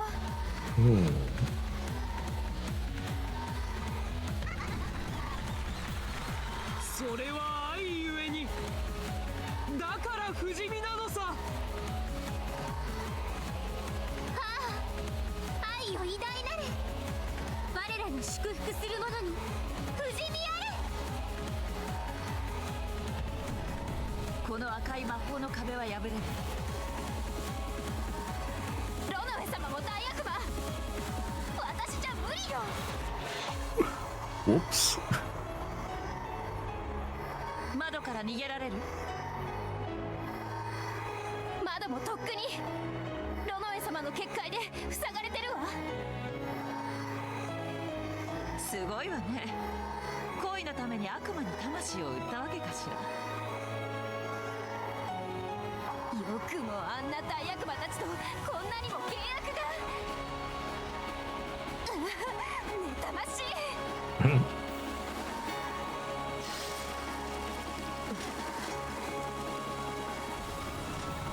そうこうする。 Oh, good lord, here's the Chuny stuff again. 全属性防御。攻撃反応装具を付与。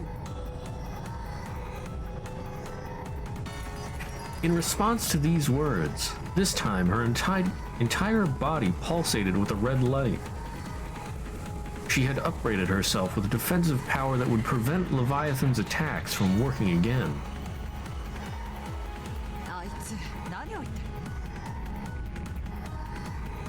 自己増強よ。 She's going Super Saiyan 2? エンチャントっていう。今のあいつは私に二度と貫かせない防御力を持ち、その上攻撃者にダメージ反射する力まで持ってる。もう人間じゃないわ。化け物よ。なんだ、さっきと大して変わってないわね。Kyrie is too calm. そうとも言う。最初の時点から勝ち目がないことに何の変化もないわ。痛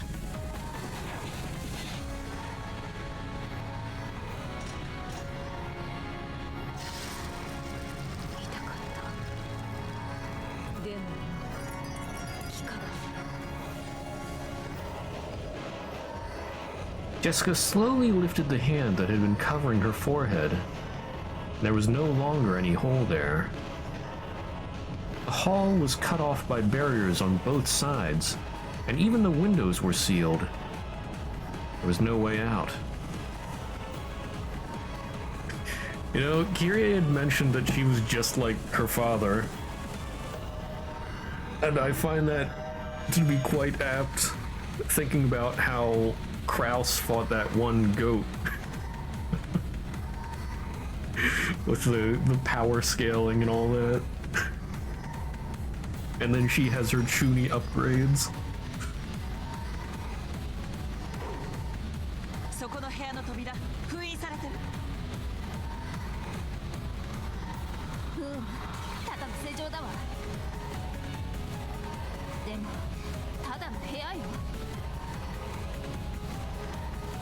窓はあるけれどすでに封印されてるわ。つまりは密室、私たちの棺桶ってわけ。A closed room, you say?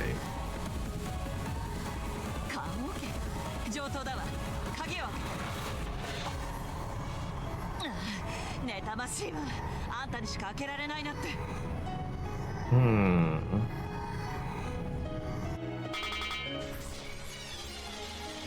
Leviathan's stake flew about at high speeds, ramming itself into the keyhole to that room. The tip of the stake had become a key.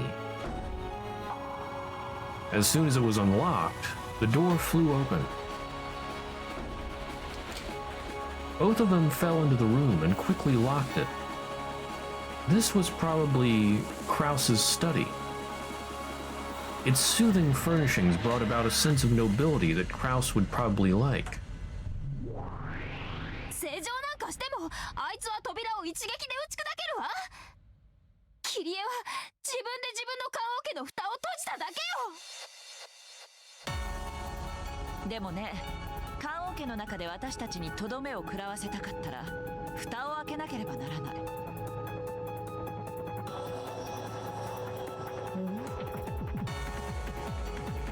With dim eyes, Jessica tilted her head upon hearing Kyrie's words. 何を言ってんの。その小さな部屋がどうしておばさんを守ってくれると。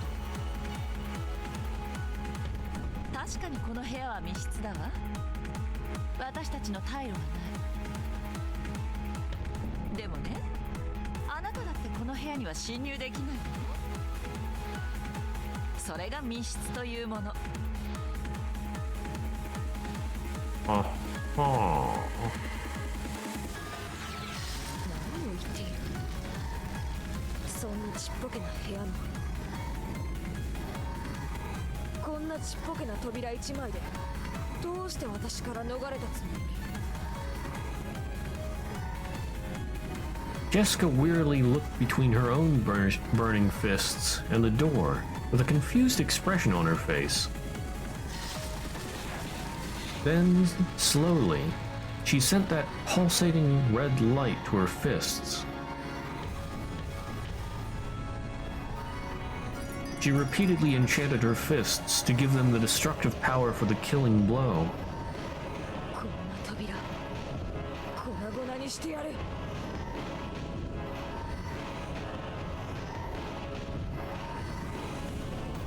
できるならね、やってごらんなさい。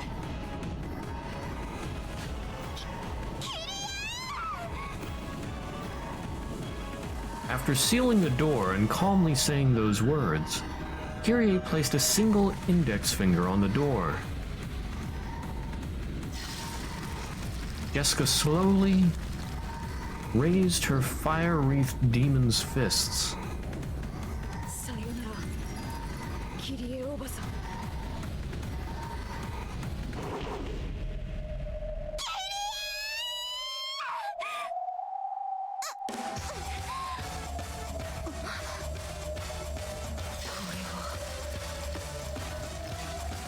Jessica's fists slammed into the door in slow motion.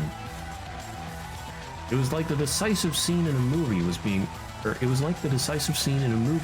acted out. However, this was no act. Jessica's fists really were slowing down as though they were being sucked in, like a spoon sinks through a jar of honey. That punch was no longer a punch. It was no more than a knock. 嫉妬するのよ、あなたに。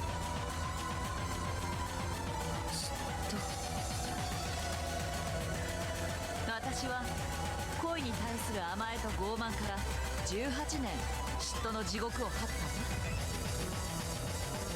たわ。だからあなたが妬ましいの。あなたは私の忠告を受けて恋を成就させて美しい人生を歩むでしょうね。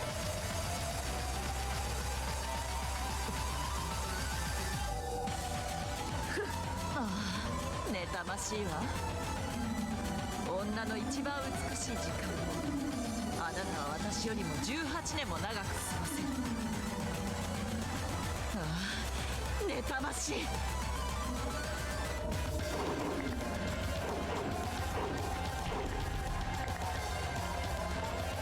Jessica tried to slam her fists against the door over and over again. However, as soon as her fist approached it, its speed plummeted. She could barely knock, much less smash the door. 速度不要瞬発不要音速不要。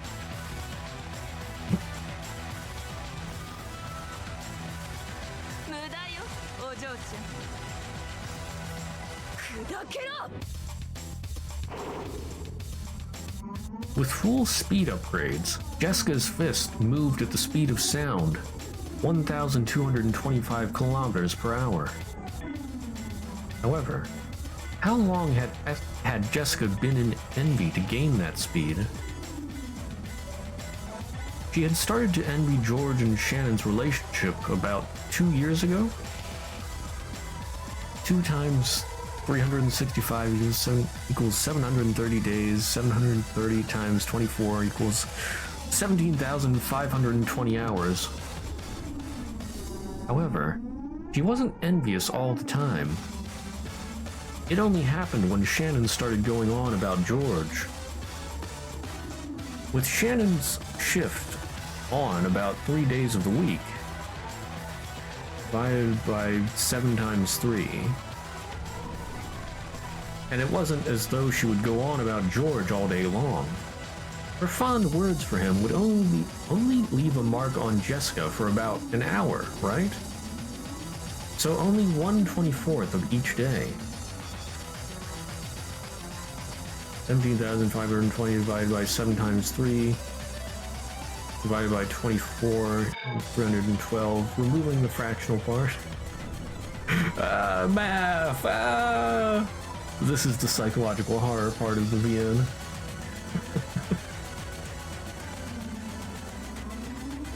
The number of hours that Kyrie had been jealous was 157,680. In other words, this wasn't even 0.2% of the time Kyrie had been jealous.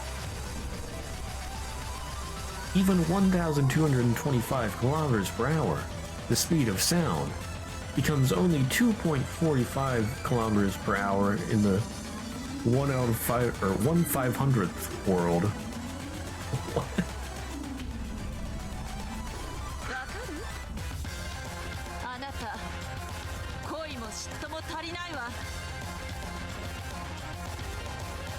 This is becoming even more like Krause's fight. Oh my goodness. Just a bit. It was math. Did Kyrie say how much she hated Battler? No. No, she was just jealous of Asumu. Yeah.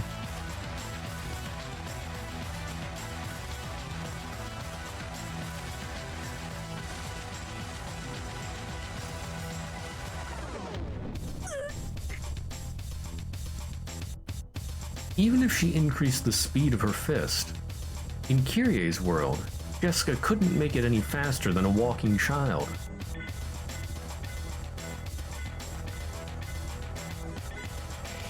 Not how much she hated Battler, but how Battler reminds her of Sumu and jealousy? I don't think she said anything about Battler.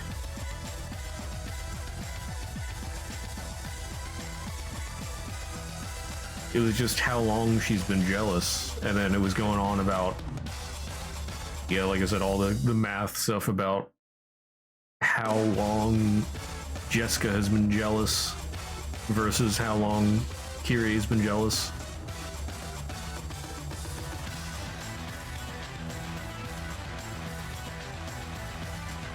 Yeah, 18 years of hell. Oh, that's what you mean. Well, wouldn't that be...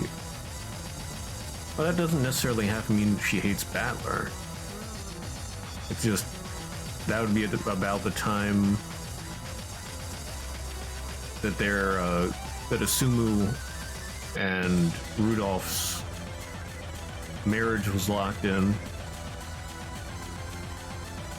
Yeah. Because I guess the marriage was locked in around the same time. Oh. She was saying earlier about how... Well, yeah, how that pretty much cemented things. This is why missing part of stream is bad. Misremember stuff. I can't believe you missed part of my stream. I'll never forgive you.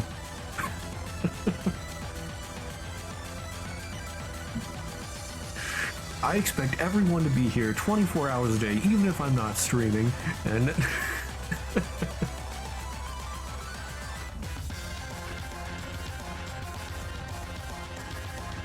Buying shoes. Understandable.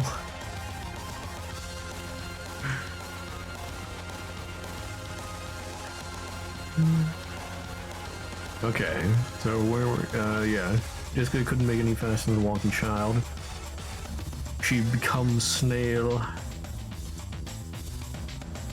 Jessica ground her teeth, her fists still pressing against the door. If someone could have seen this from both sides of the door, it would have looked as though Kyrie was holding it shut with a single finger. Don't tell anyone, okay? Every time I look at Ballerkin, I remember that woman. Single time I look at him, I think that if only my child had been born, he would be the same age. Still jealous of it, tormented by her, even now and from now on, into the future for all eternity. That's what Kyrie said in episode 3. Okay. Okay. So, depending on how it worked out, I still think it's possible that Battler is Kyrie's child. Maybe Asumu stole Battler, basically. I mean, like, my theory was that it could have been a swap on Kyrie's part, or on both of their parts, Asumu and Rudolph, and then Kyrie could have done it intentionally. But maybe Asumu swapped them, or had someone swap them.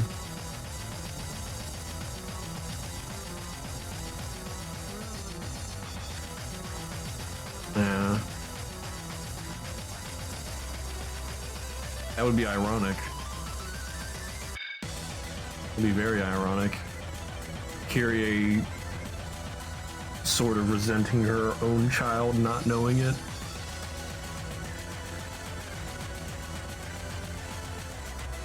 Imagine if she knew.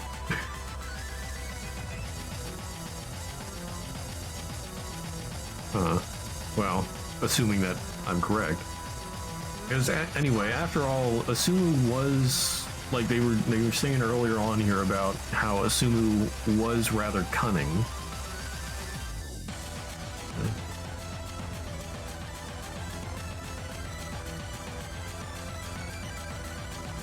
And yeah, as we said multiple times before, Battler has been said in red to not be Asumu's child. Now, he could have been her child,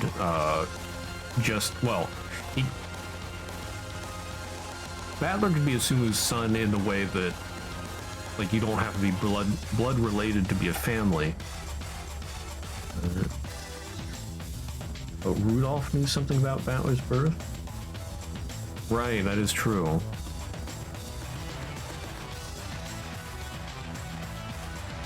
Oh man.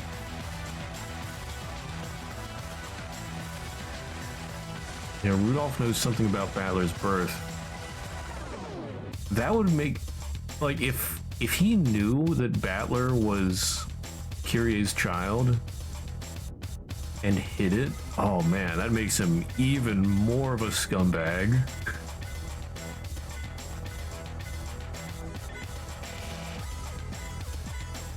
And if Asumu didn't know either, then that would make it even worse. Like, holy cow, how low can you go? But I don't know. I think there's a high chance that Asumu would have known about it. But yeah, if that is the case, that's... man.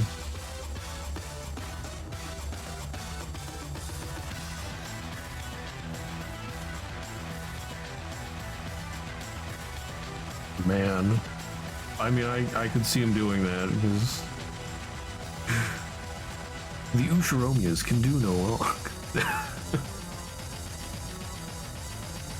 Oh, expanding on that, Rudolph's words for something to the extent of, there's something I need to tell you both as a family. Oh. Oh man.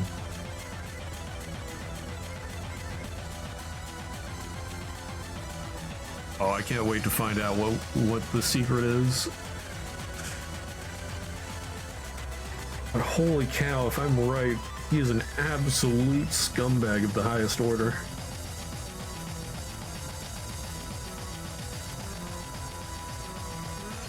Battler and Kyrian also might be, or maybe killed tonight. Oh, yeah.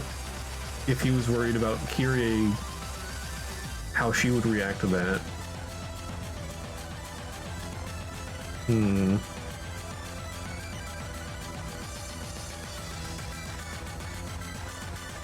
Like, he sounded, I remember that line, he sounded legitimately concerned.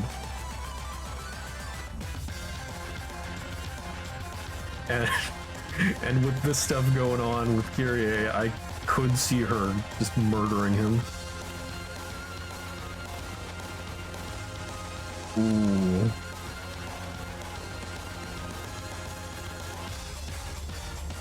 Okay, let's continue on here.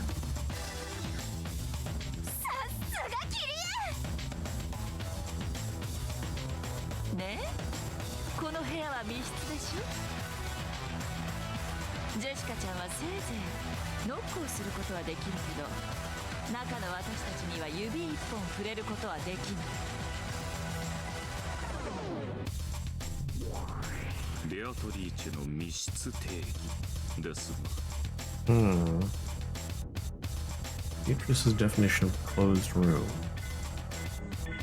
Ah, is it something having to do with can't be influenced from the outside?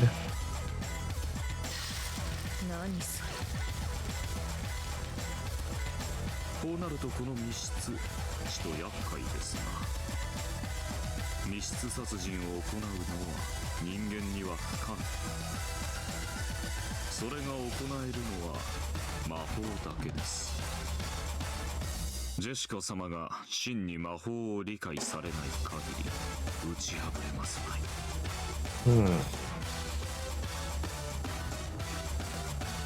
もはやジェシカちゃんに私を詰めることはできない。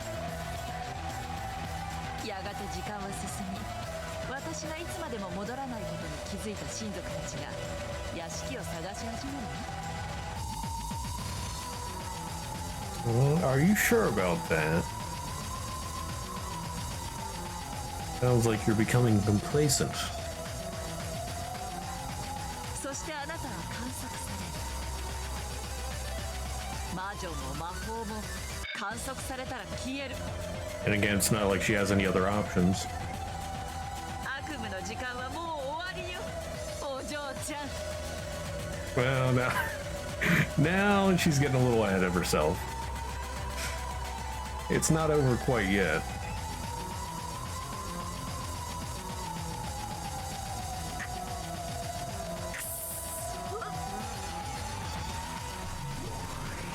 Oh yeah? ジェシカがいきなり脱落なんてびっくりだよ。どうか頑張って。愛しのカノンのためにも。さあジェシカ、愛を信じてどうか奇跡を見せておくれ。Ojo-chan. 訂正するわ。時間の経過を待つ必要さえない。だってここに内線電話があるんだもん。もちろん断線なんかしてないわ。私はこの受話器を取る。 I'll just take this potato chip and eat it. これが私のチェックメイト。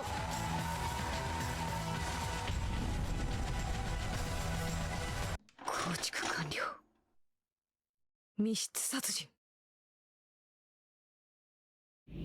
おや、有効ですな。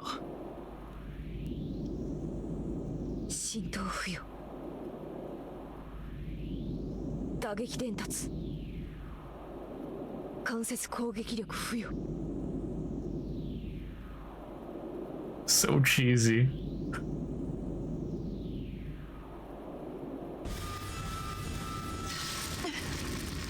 I have missed Ronove though. I just want to say again, I love his voice. Jessica's fist, which was pressed against the door, glowed red, and then white hot.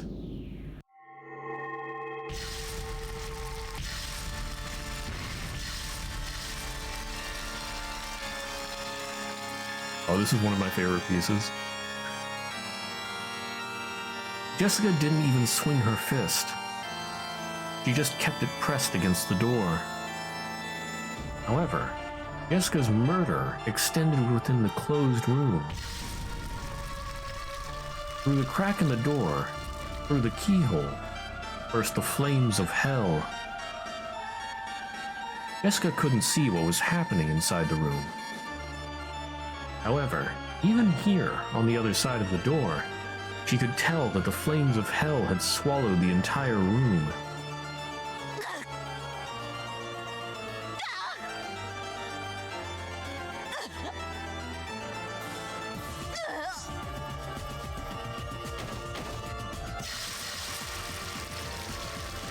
Kyrie's smoldering death throes could be heard from across the door.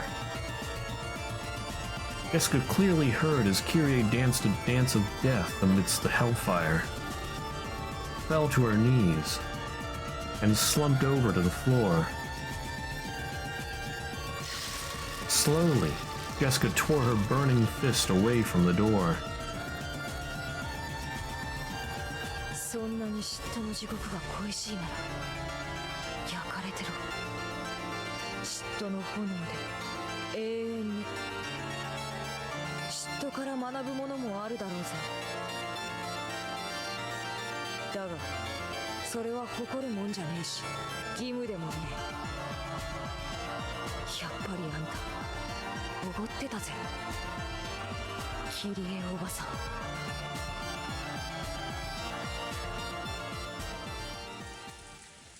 Pride cometh before a fall. お見事な密室殺人ですな。後片付けを頼むぜ。やがて見つかる遺体が黒焦げじゃあまりに申し訳がない。きれいにしてやってくれるか。かしこまりました、お嬢様。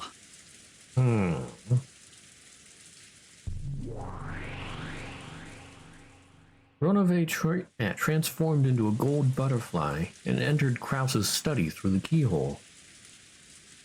Then he had to cross his arms and think about how he should even start cleaning up Kyrie's unrecognizable corpse in this room that had ended up as a burning hell.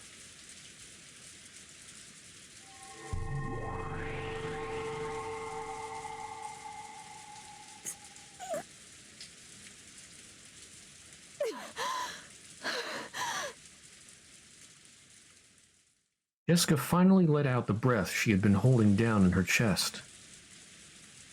Her normal human glint finally returned to her eyes. And then, she couldn't help but shudder at what she'd done, even if it had just been a trial on the game board for the sake of her love. 悪魔ども、これでいいんだろう。お見事です、ジェシカ。あなたの愛も本物だ。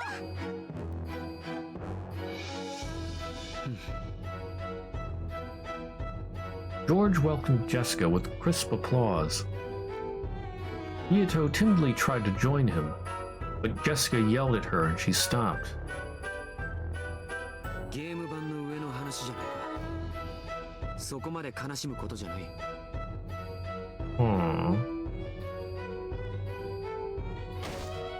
理屈じゃ分かってる。でもだからって心の整理がつくわけがねえだろ。お嬢様、カノン君、私君のことが好き。諦められないよ。だから示したよ、私の気持ち。私間違ってないよね。間違ってないよね。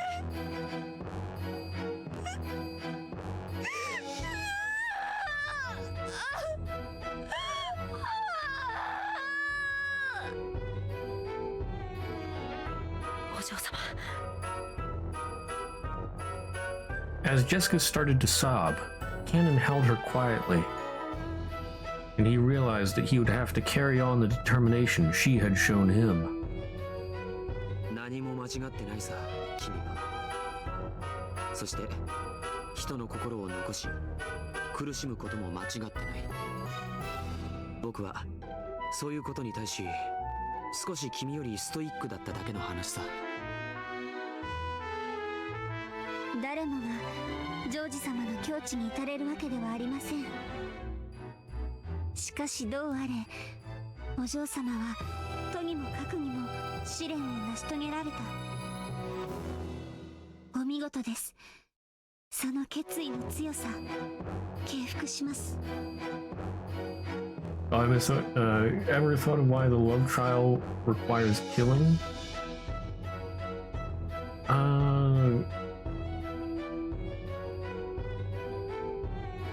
I mean, I've been thinking that it's taking the place of Beatrice's epitaph murders. I mean, the love, like, if we look at this from a non-magic perspective, maybe they're... Oh, it's hard to do that, but maybe they're trying to, like, kill everybody to get the inheritance, and then they have to kill the other party. They think they can only get by with the inheritance or something. I don't know. Seems a little odd. That's the only things I can think of right now. Just more stoic when it comes to murder. Yeah, it's just a little murder, just a tad bit of murder. Just a little bit of unaliving. They're just pieces on the game board.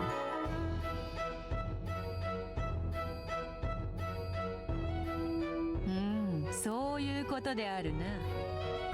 ジョージもジェシカも見事やり遂げたことは同じだ。あっぱれであったぞ、ジェシカ。今の密室殺人、魔女のわらわも見惚れるなかなかのものであった。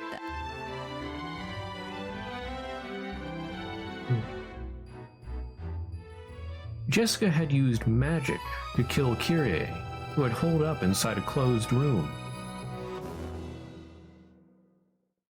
In that instant, Jessica had constructed a closed room murder, had it acknowledged by the demons, and raised it to the level of magic. これで2人の試練が完了だわ。さあ次は誰が挑戦を？ベアトリーチェ様かしら？いやいや、シャノンかもしれないよ。ここはカノンの出番に違いないわ。さあ名乗り出てほしい。次は誰？誰が試練を？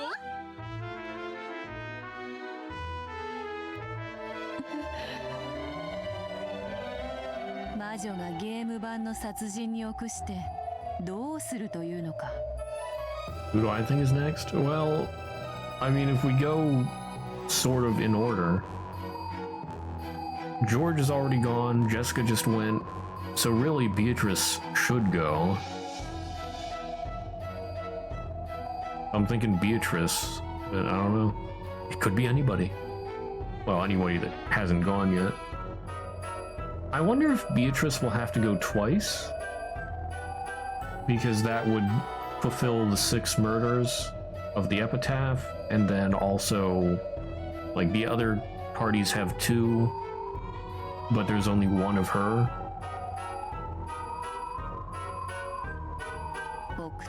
過ぎれば恋を殺すぞ。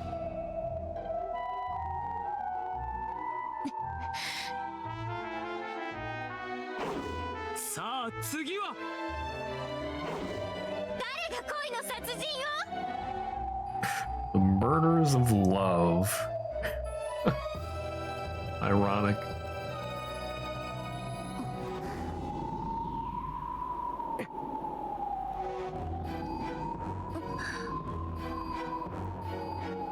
The three who remained looked at each other.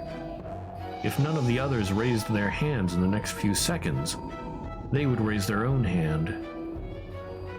All three thought this at the same time. So, they all raised their hands at the same time. The ones they loved had already shown their determination. They had to carry on.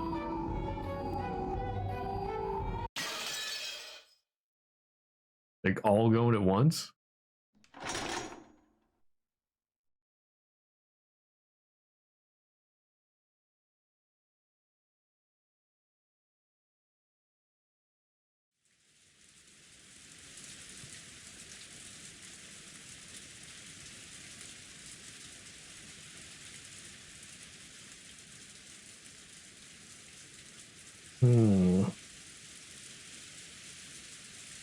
Rosa could be seen in the parlor.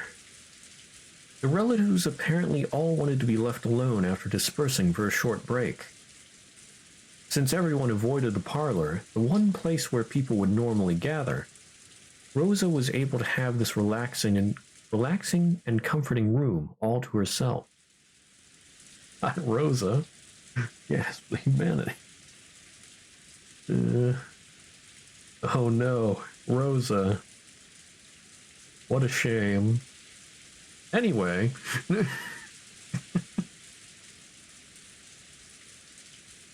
But, okay, so yeah, it looks like this is happening continuously. Like, this is happening on the main game board. So I think this would be taking the place of the 6 murders.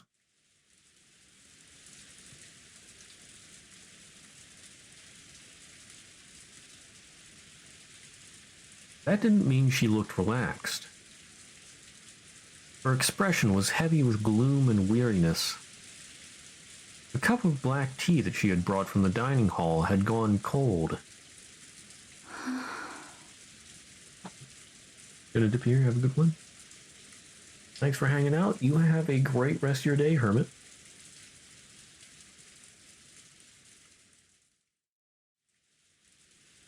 A pleasant silence. Now that no one was in sight, Rosa's heart finally awoke. She has one? I mean, what? She was always treated like a kid in the conferences with her 3 siblings. She had no influence at all. But possibly because of that, she was apparently considered to be a neutral party. The siblings would often ask for her agreement, sometimes even treating her like a referee or a judge. それをうまく生かして私の望むように会議を誘導しなくちゃ。 She'd be scheming. I have to find almost 100 million yen by March. That was supposed to be my great commitment, a burden I bore to help support that man's business. 今はもうよくわからない。借金を無事に返済できたら彼は連絡をくれるのだろうか。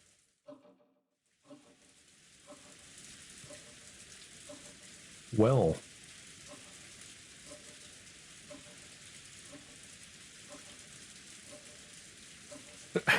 I'm not, I don't know if him calling again would be a good thing at that point.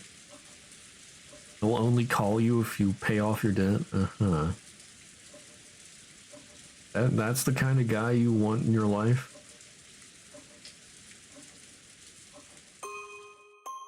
冗談じゃない。今さら連絡なんかくれてもこっちから願い下げよう。 Okay. でもあなたはマリアの父親なのよ。 Okay, that's fair. I mean, he's not a very good one, but he still is the father. せめて一度でいいから会ってあげて。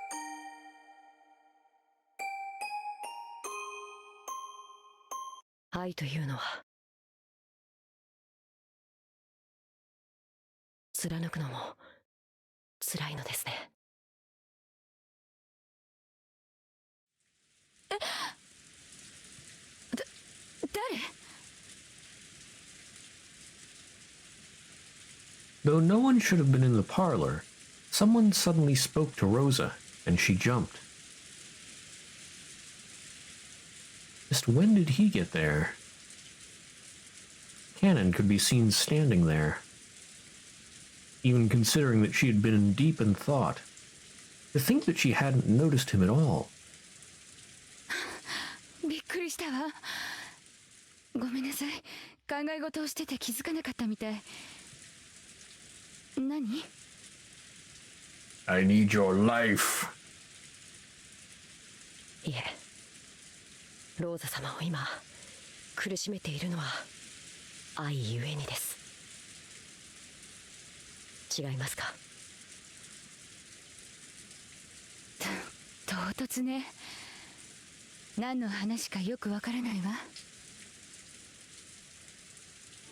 ローザ様はマリア様の父親に借金の連帯保証人を求められ、それを引き受けられました。 How does he know this? 困った子ね。クラウス兄さんが話してたのを廊下か何かで聞いてたのね。 Oh, okay. True. Earlier in this day, in this very room, House had seen through to the fact that Rosa was bearing a massive debt because she'd become a co-signer on a loan. However, he hadn't said that her partner had been Maria's father. Why did Cannon know so much? Ah, okay. I mean, it could have been an informed guess? Yeah, plot twist. Plot twist, Cannon is Maria's father. とても聡明な方です。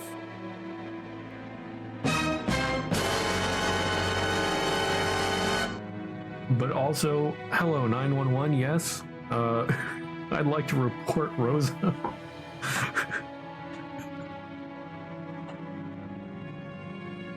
連帯保証人を引き受けることがどういう意味を持つか。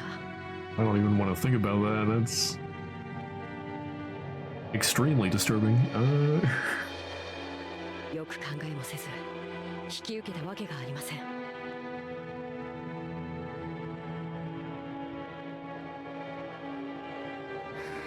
席こそまだだったけれど、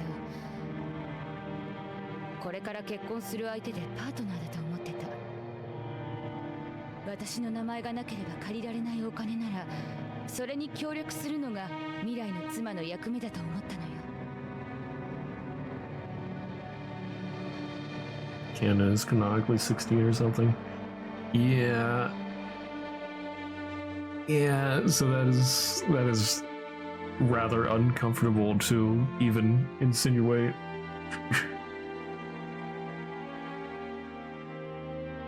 未来は来ましたか？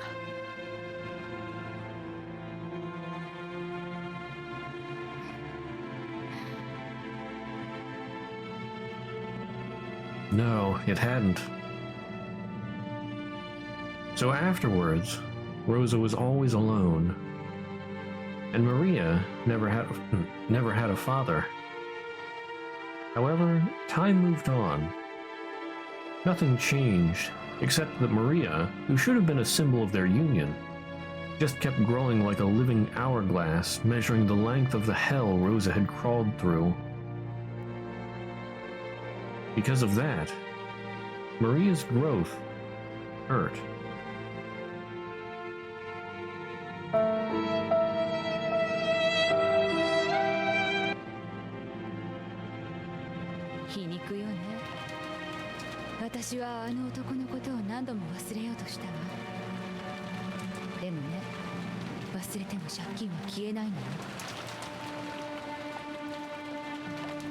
It was only natural.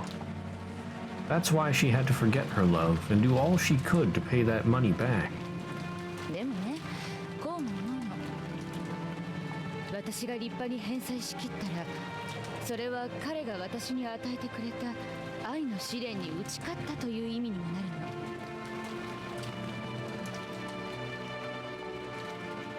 あは結局は返さなくちゃいけない借金なのに、どうしてその結果得られる愛を先に自ら捨てるの？返済してから考えても遅くはないと思わない？あは Another trial of love, yeah.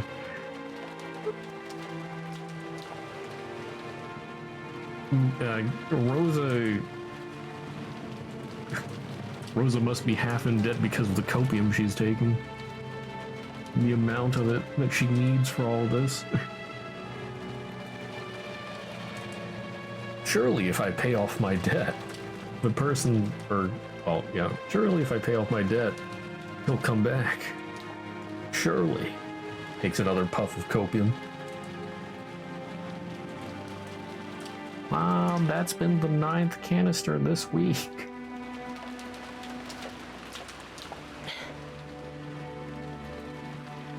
It may have been a trick of words that only those who have suffered through love could understand. Even Rosa was vaguely aware of the possibility that she'd been deceived. You don't say. Wow. However, if she was able to succeed in paying back the loan, he might acknowledge her usefulness as a wife. Nope. When that happened, she might be able to regain that love. And if she abandoned that love, this debt, this trial that he had given her, would become completely meaningless. Yes, for her, the debt itself appeared to be a trial of love. Actually, the very fact that she tried to view it that way might have been the blindness of love, proof that she was still bound by her regrets and obsessed with the past. That pain still continued within her. At the very least, it would remain until she paid back that massive loan. And even then, it would take quite some time before she'd be able to lay her feelings for him to rest. これがキリエ様の言う地獄なのか。そうね。何の話かは分かりかねるけど、私の世界が地獄で満たされていることは間違いないわ。それはどうやったら終わらせられるのですか？さあね。それが分かったら誰も恋の病に蝕まれたりはしない。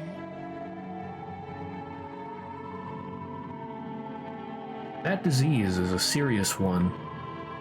It sometimes eats into a person for their entire life, spreading and hurting the people closest to them.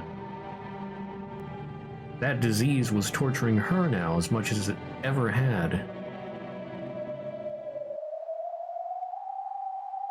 キリエさんの話が出たから言うけど、彼女の話は私にとって希望、夢なの。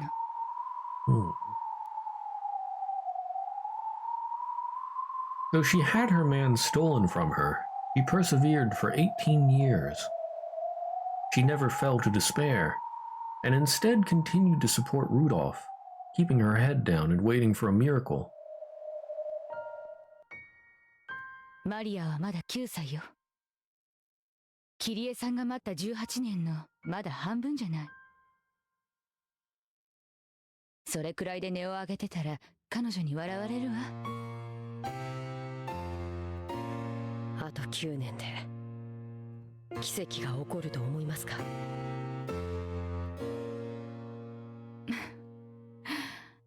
それを疑ったらおしまいよ。Oof. Big oof.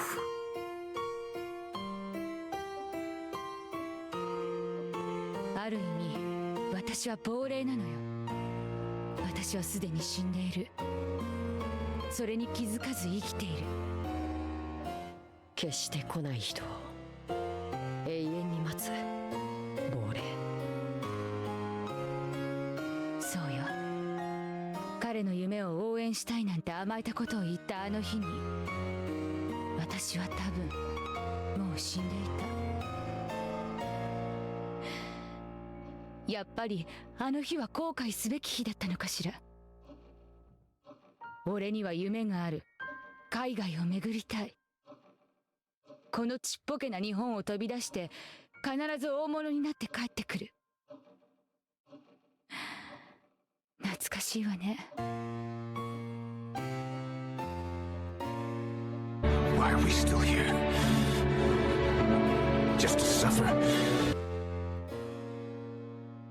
あの頃の私は互いの途方もない夢を認め合うのが恋人同士だみたいな考えだっ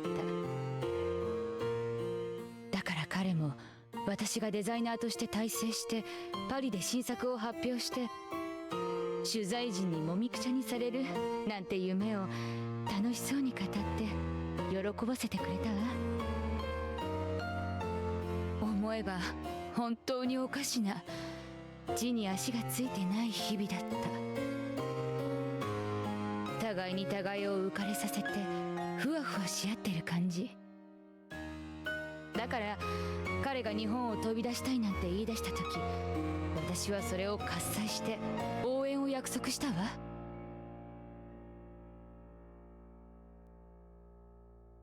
Acknowledging each other's great dreams with nothing but words is a classic sort of pillow talk between lovers.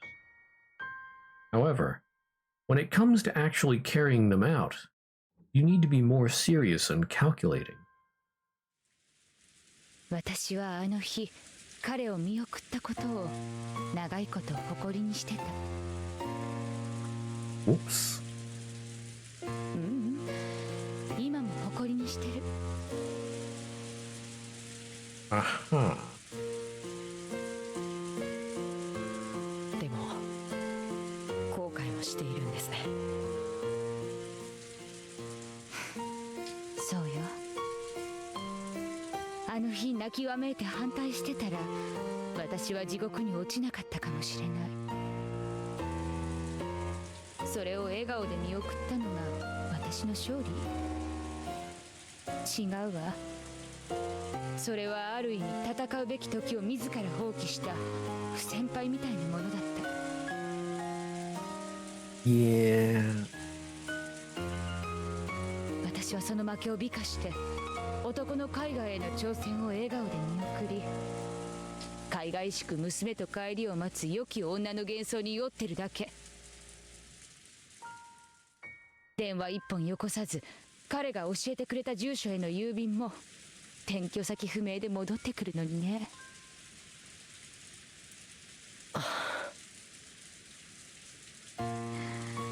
ここが地獄よ。戦うべき時に戦わなかったことを死ぬまで後悔する地獄。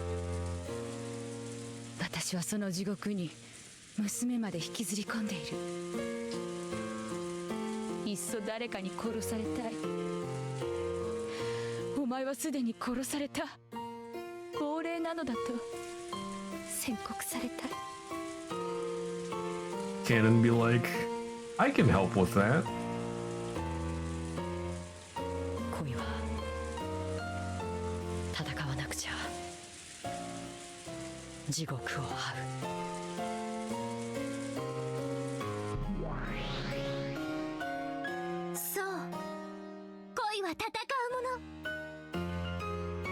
勝って得るか負けて死ぬか。でもど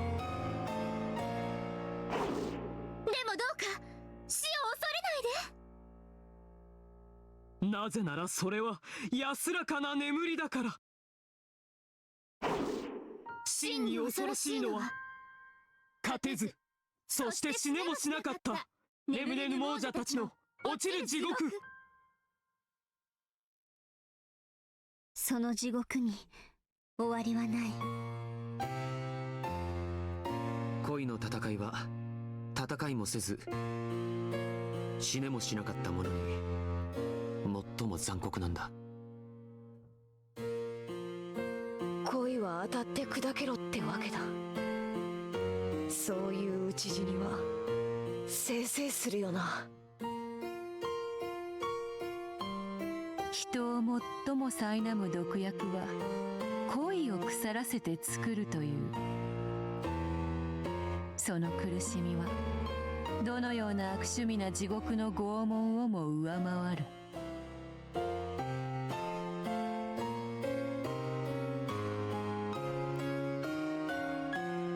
She used this knowledge to try and embolden her double and little sister, encouraging her to take on any trial, no matter how fierce. わかります。After all, when my desire to have Battler-san accept me one day wells up in my chest, I can feel the seed that resides there. その種を芽吹かせるも死なせるも自由。でもそのまま胸の中で腐らせればきっとその毒は私を永遠に苛む。それこそが我ら千年の魔女をしても最も恐れる世界で一番恐ろしい拷問だ。見届けよ恋を愛を軽んじる者たちよ。このローザの地獄こそが恋の種を芽吹かせる勇気を持てず腐らせたる者がたどる末路。その苦しみは自分の手では終わらせられない。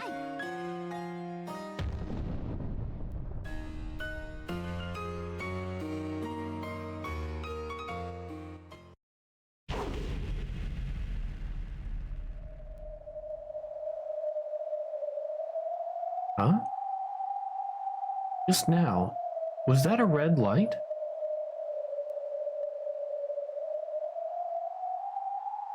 失礼しました。何？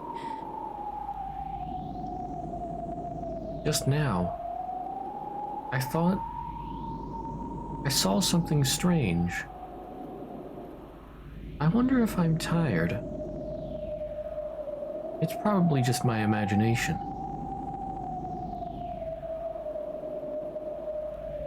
Rosa picked up her cup of cold tea. When she did, she saw a small red rose petal float to the surface.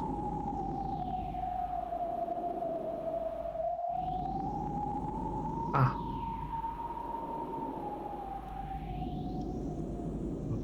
Rose.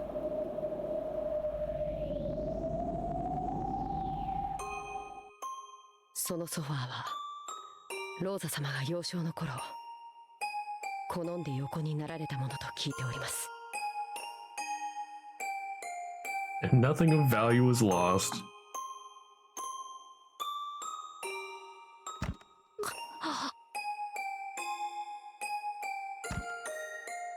It wasn't a rose petal.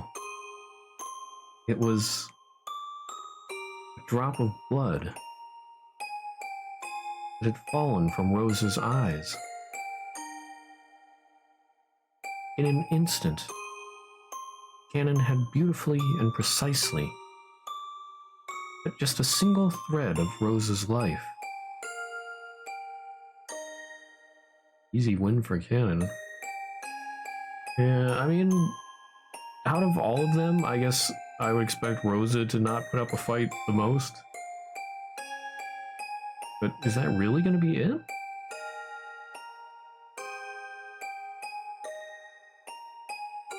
I mean, it sort of fits with her story. There was no wound on Rosa's body.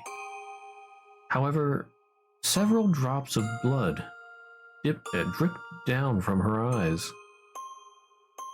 Her pain, her uncertainties, and her worries were all gone now. Honestly, think Natsuki would put up even less of a fight. Maybe also Kraus? I don't know. I mean, Kraus is a big dude, and I mean he did boxing and all that, but he is also sort of flaky. So maybe he would be a coward. Well, Kraus punched out a goat. Yeah. I mean, Kraus, yeah, has shown that he does have some fight to him. Natsuhi, I don't know, like, in the first episode, she had a gun. She was pretty boss then, but we can sell you on moon tourism. But yeah, like, without a gun, I don't even know how she would fight back. And also, she's a mess. And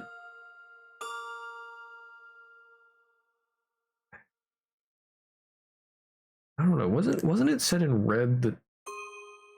Wait, did we have Red in episode 1? At the end of episode 1? I think we did. But was it said that she didn't kill herself?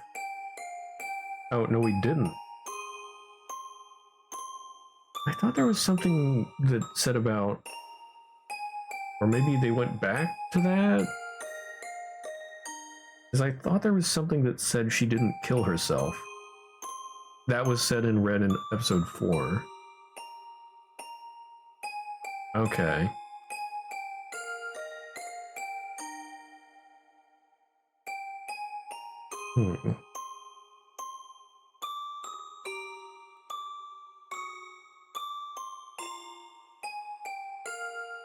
But yeah, for the ones least able to put up a fight, I would definitely agree that Rosa and then maybe Natsuhi.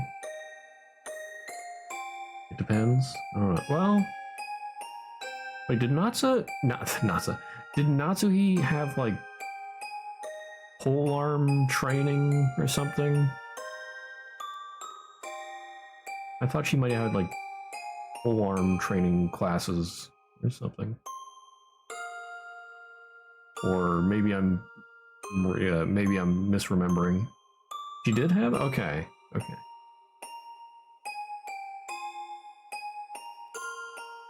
So she might be able to put up a fight. But Rosa is definitely the weakest of the 4 Heavenly Kings.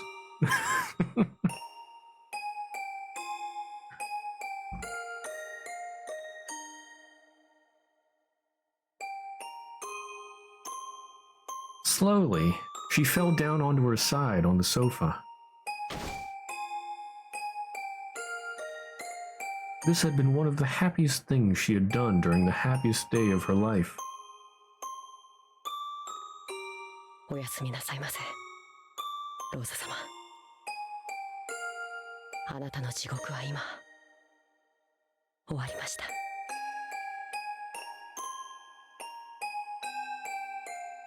Cannon took a blanket out of a cupboard and gently covered Rosa with it. To anyone, it would have looked just as though Rosa was sleeping peacefully. Those demons had not exaggerated when calling this trial a battle of love. It was at least accurate on this cruel but unassailable fact that those who have had their love shattered meet with death. これで僕のノルマは終わりだ。見届けたか、悪魔ども。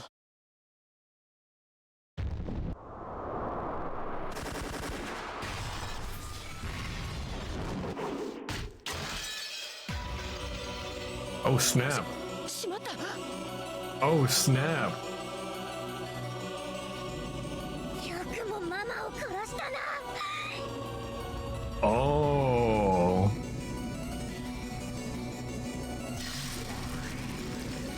Maria Angie.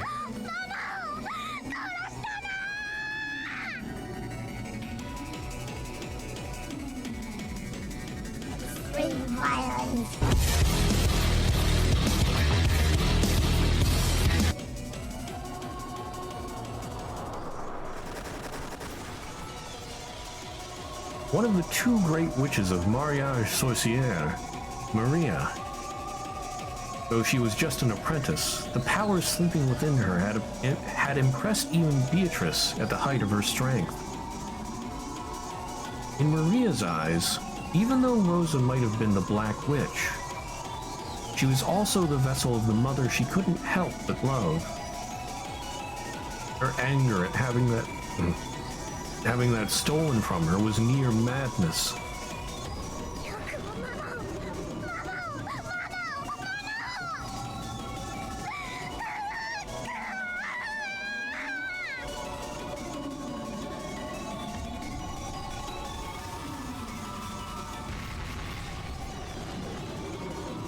Maria's attack was too emotional.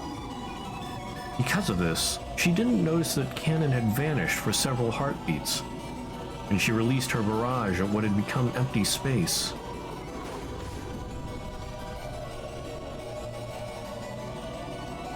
In the meantime, Cannon jumped from wall to wall, around to Maria's back.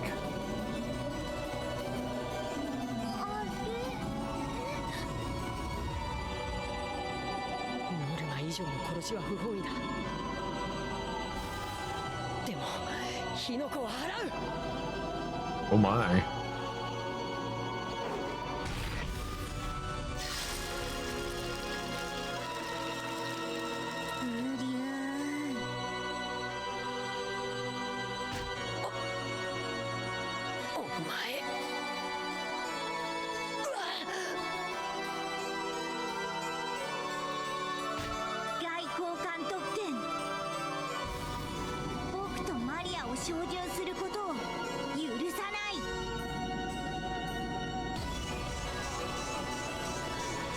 That's cheating.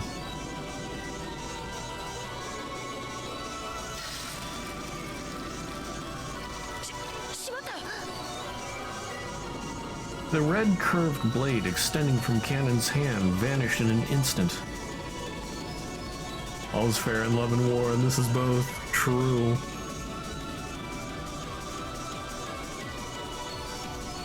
He tried hard to make it reappear, but when he attempted to use it on Maria and Sakataro again, it vanished once more. Because of Sakataro's power, he was unable to make either of them the target of his attacks.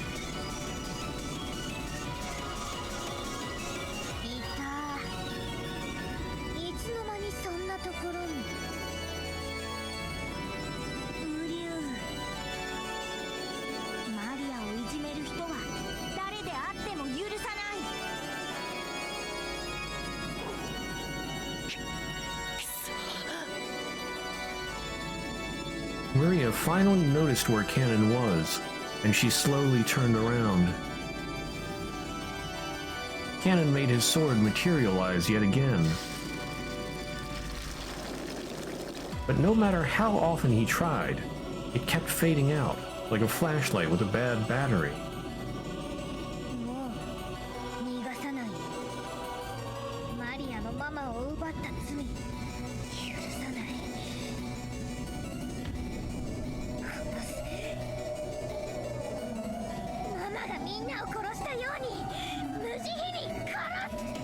I will send you to Jesus.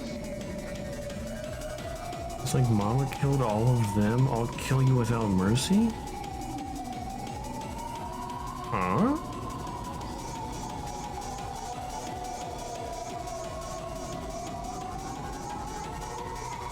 I mean, unless she means the toys that were destroyed, or yeah, her imaginary friends.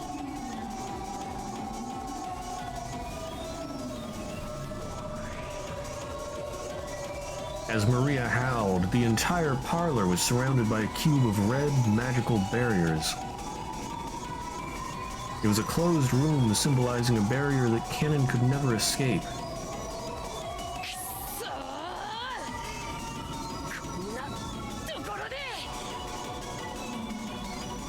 Canon cursed his bad luck. Even though he had fulfilled his goal in the demon's trial, if he was killed here, he'd be dragged off the game board.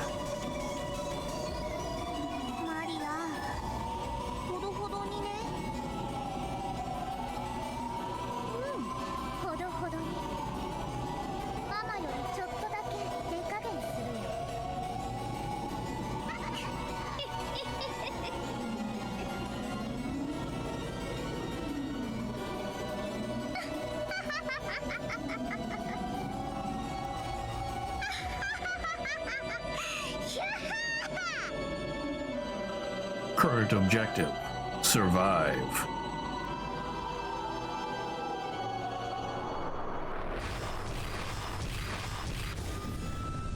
Oh?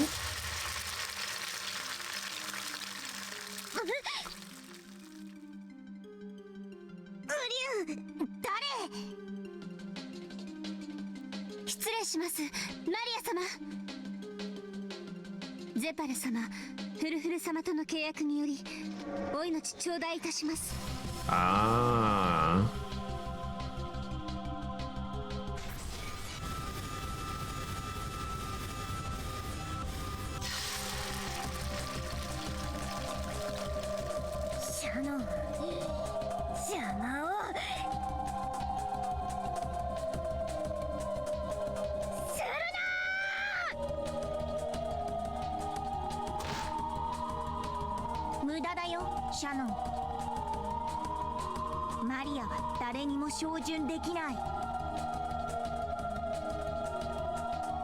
Well, you won't let anybody target her, but what if they use a shield with reflective attacks? Or a shield that reflects attacks? Yeah. 照準など大それたことはいたしません。ただ私は身を守るだけです。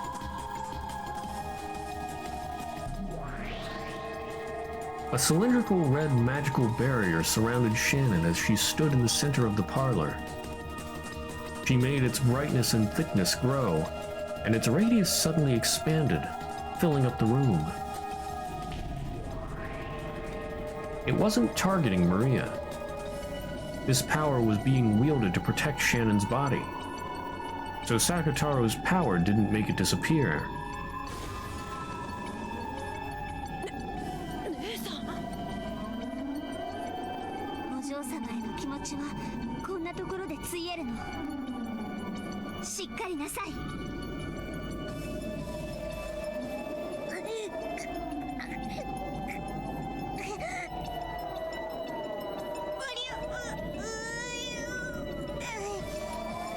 Or are they, like, pushed up against the wall or something? By now, the shield with Shannon at the center had covered up the entire room. Its power crushed Maria and Sakutaro into the corner. Ah, yes. Ironically, they were perfectly wedged between Shannon's barrier and the closed room barrier Maria had set up to prevent Canon from escaping.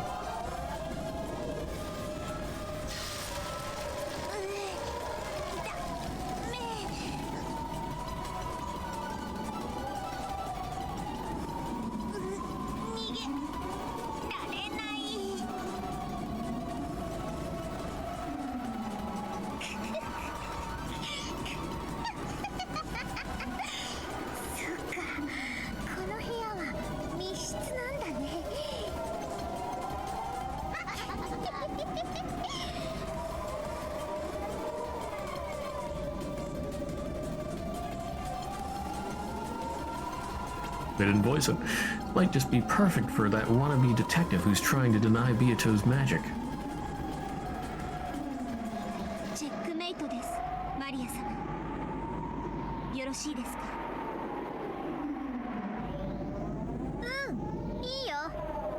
して。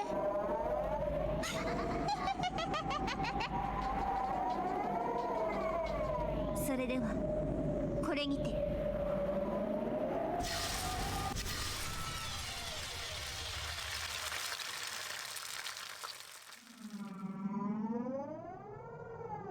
The entire room was filled with the red light of the shield, and the output and pressure were raised to their limits.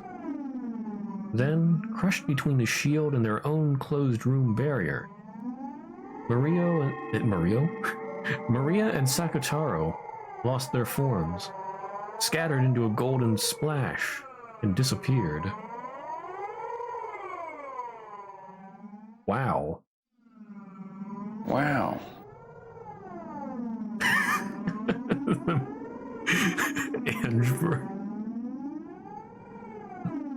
Ange burger with Maria sauce. Oh. What have you done? I can't believe you've done this.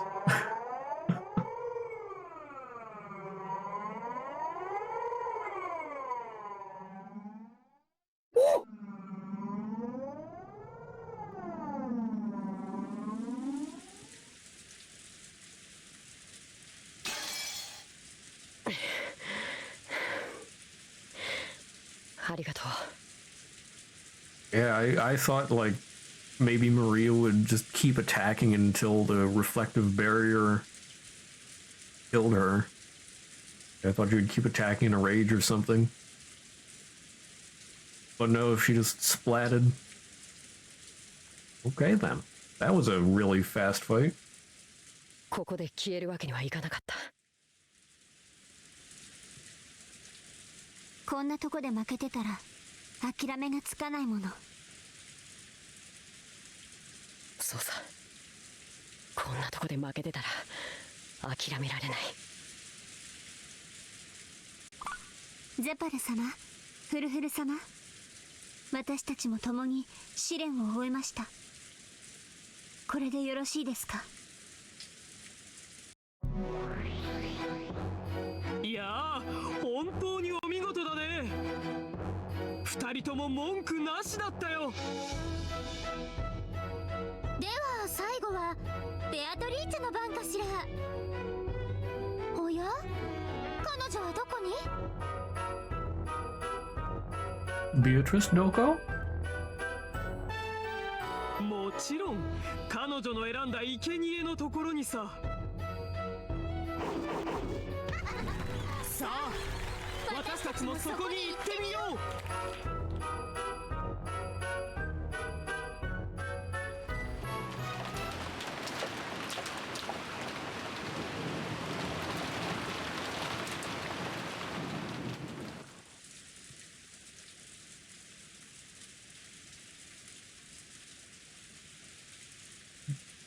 So let's see. Is it marking them off? No, it's not marking them off yet. But yeah, so we've had Rosa and Maria, Kyrie and Ava.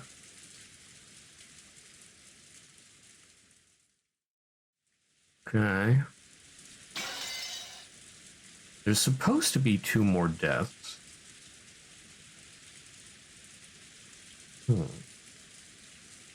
It's Mrs. Luckless herself, yeah. Natsuhi could be seen in her personal room. Kraus had told her to go to bed, but she couldn't afford to lie around sleeping on an important day like this. However, she realized that she was the type to get excited easily, and that this sometimes held her husband back. So, though she didn't like it one bit, there was no way around it. It was probably close to the time for the break to end, and the family conference would begin once again in the dining hall. Her husband would have to protect the Ushiromiya family honor from those greedy siblings, all by himself. If she grew emotional by his side, it would just tie him down. Though she knew that quietly waiting here was the best way she could support him, That didn't make the waiting any easier. Natsui pulled a small treasure box out of a drawer. This was her secret box.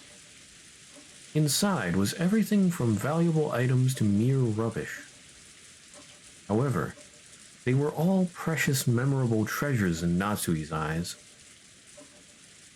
She pulled a small pouch out of the box. She stuck her hand inside it. It was a kind of charm that her own family had given her when she had married. A spirit mirror to ward off evil. Her own face was reflected in it. Youth doesn't last forever. Recently, she'd seen a bit of her parents and grandparents on her own face. So by staring at her reflection in the mirror like this, she felt as though her soul had returned to the family she'd been born into. お父様、お母様、夏日が不勉強なばかりに夫の支えになれません。 Of course, her face in the mirror did not answer. However, Natsui continued. 夫を愛しているからこそ私はここで待っています。しかし愛は寄り添うものと私は思ってしまいます。ここでこうしているのが一番の協力になると理屈では分かっているのに、そんな自分に惨めさを感じてしまうのです。辛いですね。愛ゆえに待つのは。 Another easy kill? I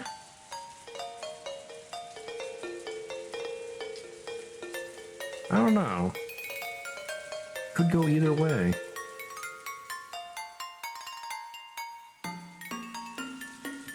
With a plop, a tear fell onto the mirror. Old, dear memories of her life at her parents' house rose up inside her.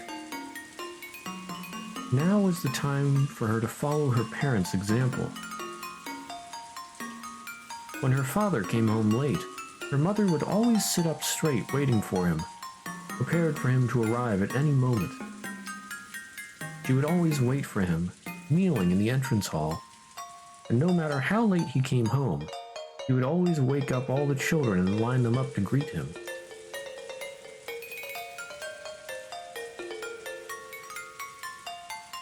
Well then. At the time, I only thought of her as being exceptionally strict.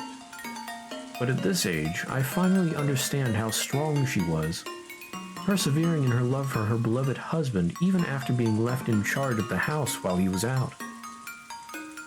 その夫への愛ゆえに見知らぬ赤子を抱かされるのが許されなかったのですね。 Oh boy. But before we get full on into this, I need to go use the bathroom. Debated. Anyway, I'll be back in just a few minutes.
Alright, I am back.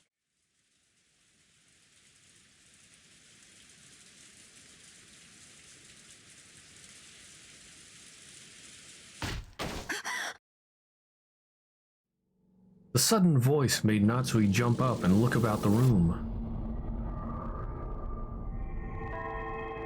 When she did, there was a Western lady wrapped in an extravagant dress.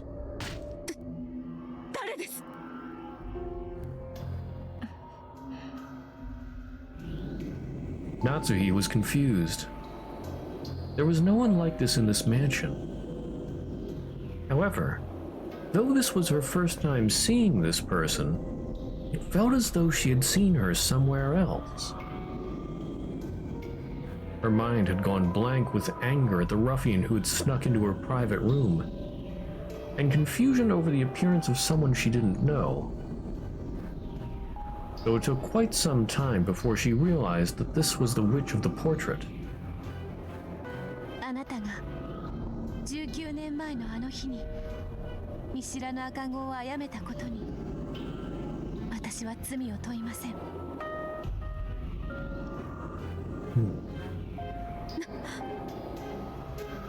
何の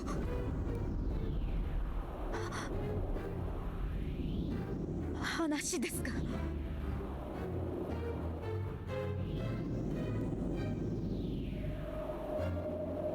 Ito had chosen Natsuhi as her sacrifice. She was Battler's enemy.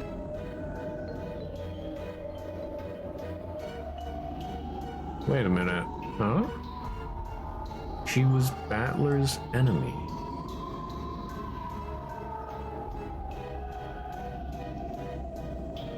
Nani? Why?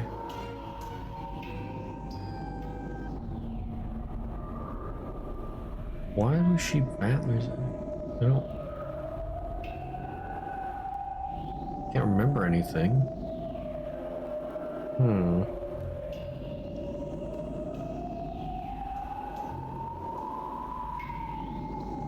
don't know. Even though no one knows why. Yeah. I mean, Battler shouldn't be the child because, well, at least as far as we know, Battler is 18. Unless...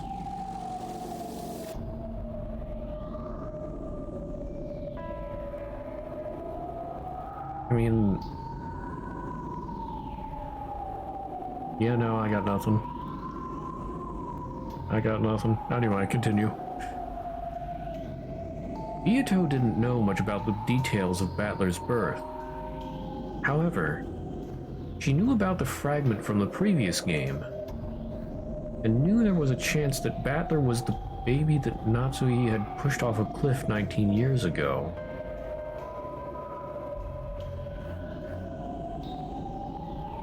Nani?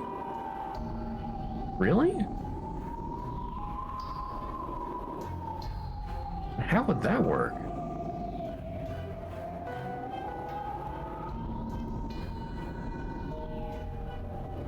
Huh?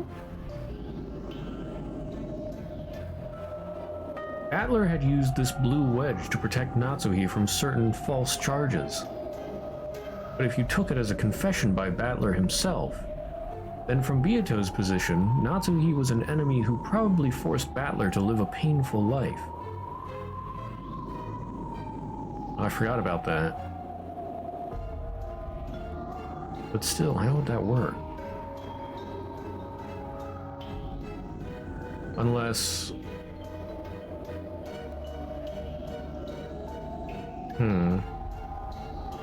Well, I guess there could be any number of reasons. Asumu and Kirie could both have had...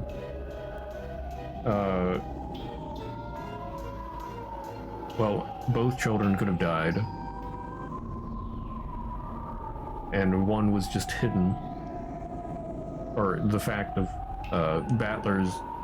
or the child that Battler replaced dying could have been hidden. Or the child could have died later on and been replaced?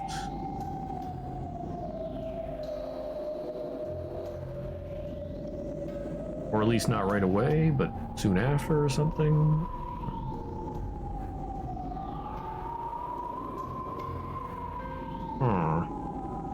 I don't know.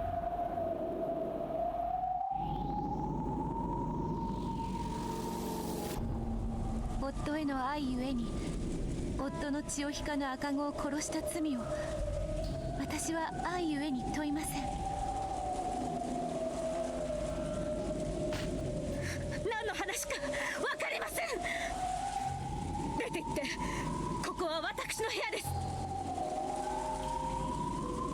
ならば私の愛ゆえにあなたを殺すこともまた問わないでください。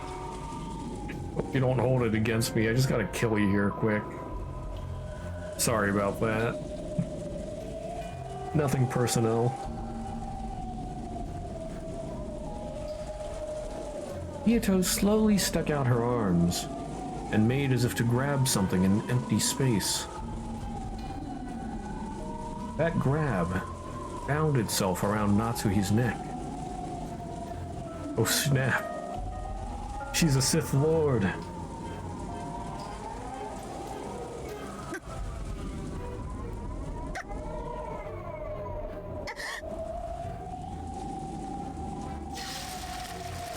Natsuhi's heels lifted up, and a faint purple shape appeared around her neck. Natsuhi frantically scratched at her neck, trying to stop whatever was strangling her, but there was nothing there.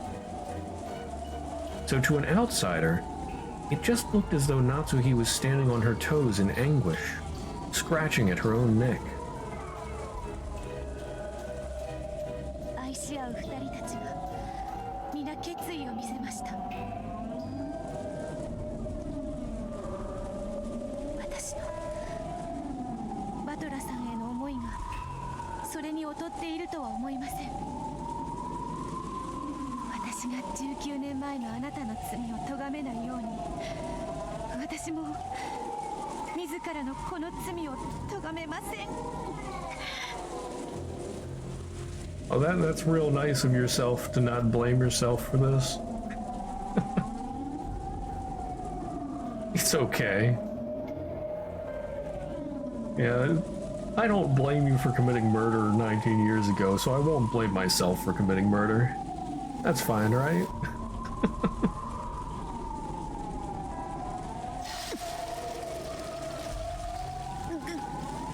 That makes everything okay.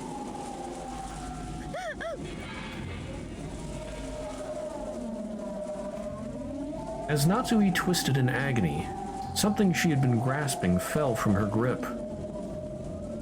Since it had fallen by her feet, Miyuto dropped her gaze to see what it was. It was Natsuhi's spirit mirror. When she peered into it, there was a sound like a burst of electricity. That sound released Natsuhi from the invisible hands and made Miyuto topple backwards like a doll.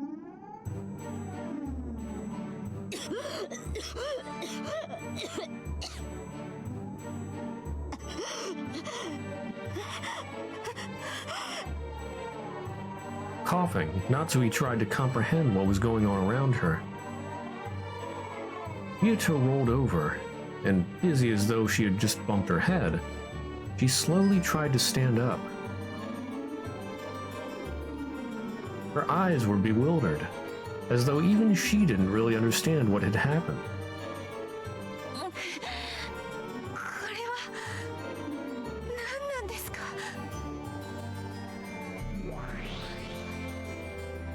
これは意外だ。雲の巣を触っても平気だったそなたが霊境はダメだというのか。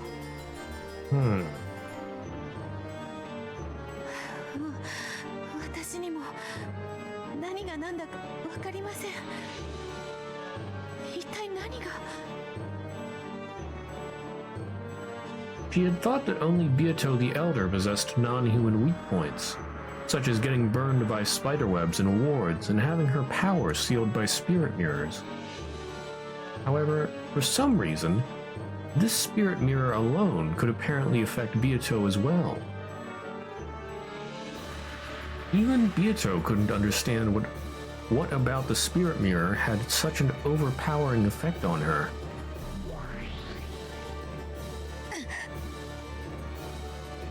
But Natsuhi was different.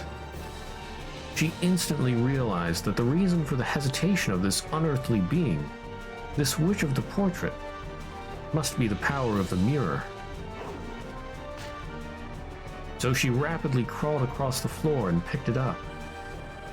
Has it begun? Seems to. Then she stuck it out so that Byato could see it. Byato still didn't know what was happening, so still sitting down, she looked straight at it. And this time, both of them understood the situation completely. Byato realized that the mirror was working some hateful power against her, and Natsuhi realized that the spirit mirror had the power to repel witches.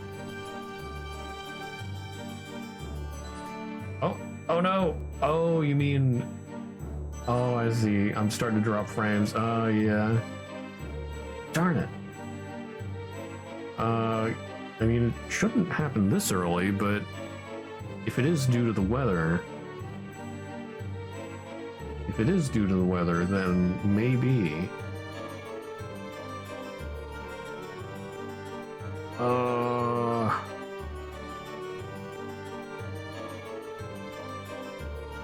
I don't know if I should continue.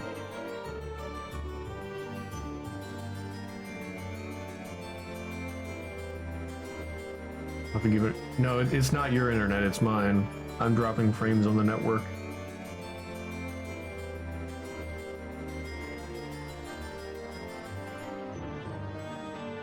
Yeah, I wonder if the cable tap is getting worse. No, it's not your internet, it's not.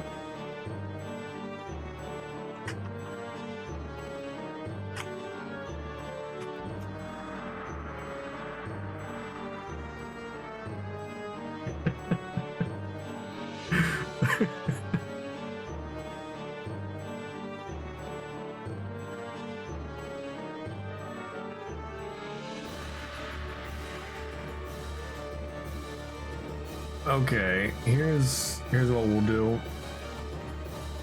I know I just took a bathroom break, unfortunate timing, but I'll take a 5-minute break and see if it gets back to normal. I don't know, maybe it's starting early tonight, so yeah, I'll take a 5-minute break. I'll type it in chat just in case. I don't know how much you can hear.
Yeah, video's kind of non-existent.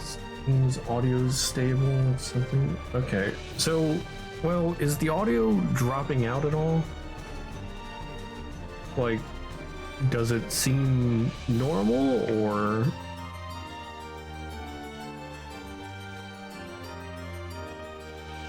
I don't know, are there any breaks in the music or what I say? I mean, I could try to go on until a stopping point.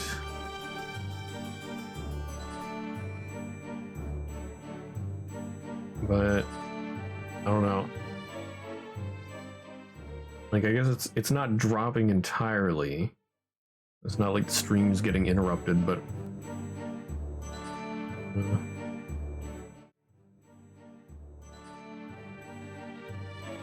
it's getting real low, and I'm dropping most of the frames. Oops. There we go. Now it's just not showing. There we go. There we go.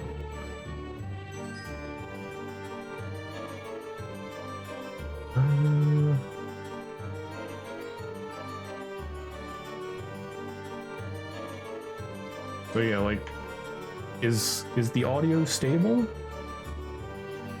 Can you hear everything that I say?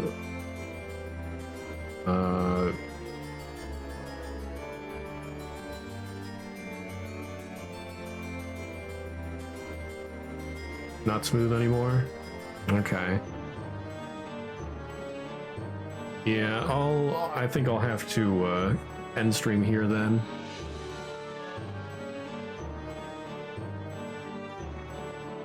Buffered only once. Oh? Well, do you know how long this scene continues? Oh, audio has almost no breaks. Okay. But yeah, any idea how long the scene continues? Video's like a bad slideshow. Yeah. I mean, with Umineko at least, like, there's not a whole lot of movement going on.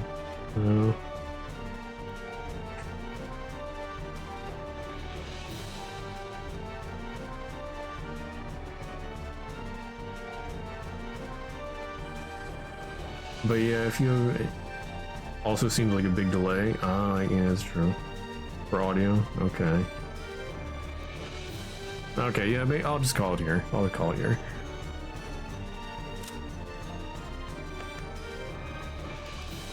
Unfortunate, I did want to go a little longer. Because usually it's only like 4:30 here now. Usually my internet does not start to cut out until about 5:40. But today it decided that it was gonna pull a little funny on me. Yeah. So, okay, I'll type this in chat as I go. So no stream tomorrow.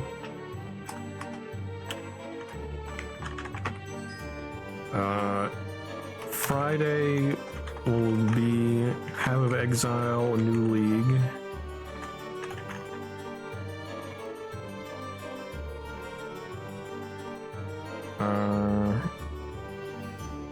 I don't know how long I'll be able to stream on Friday.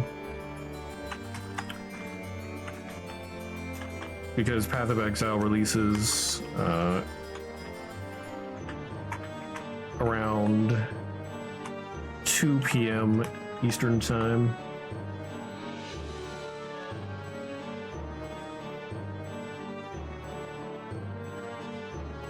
But I will be doing more on Saturday.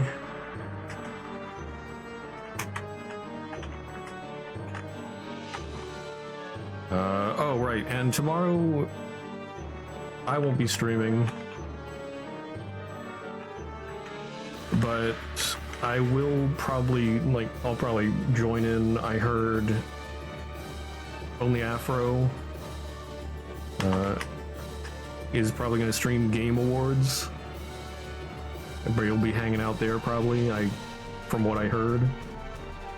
So I'll probably be joining and do that. Anyone's welcome to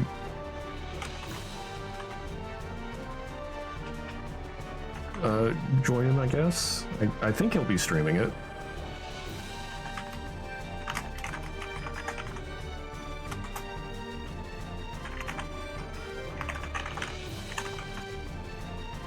Yeah.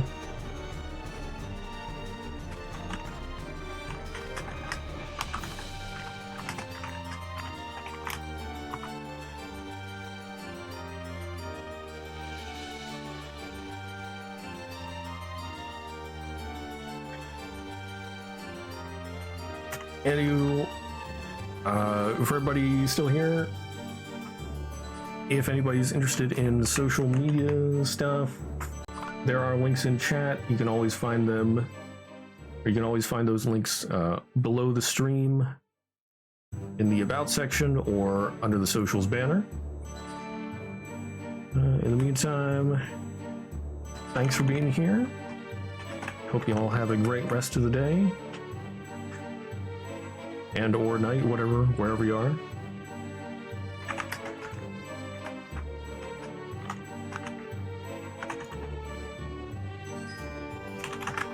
There we go. Where's my, there it is.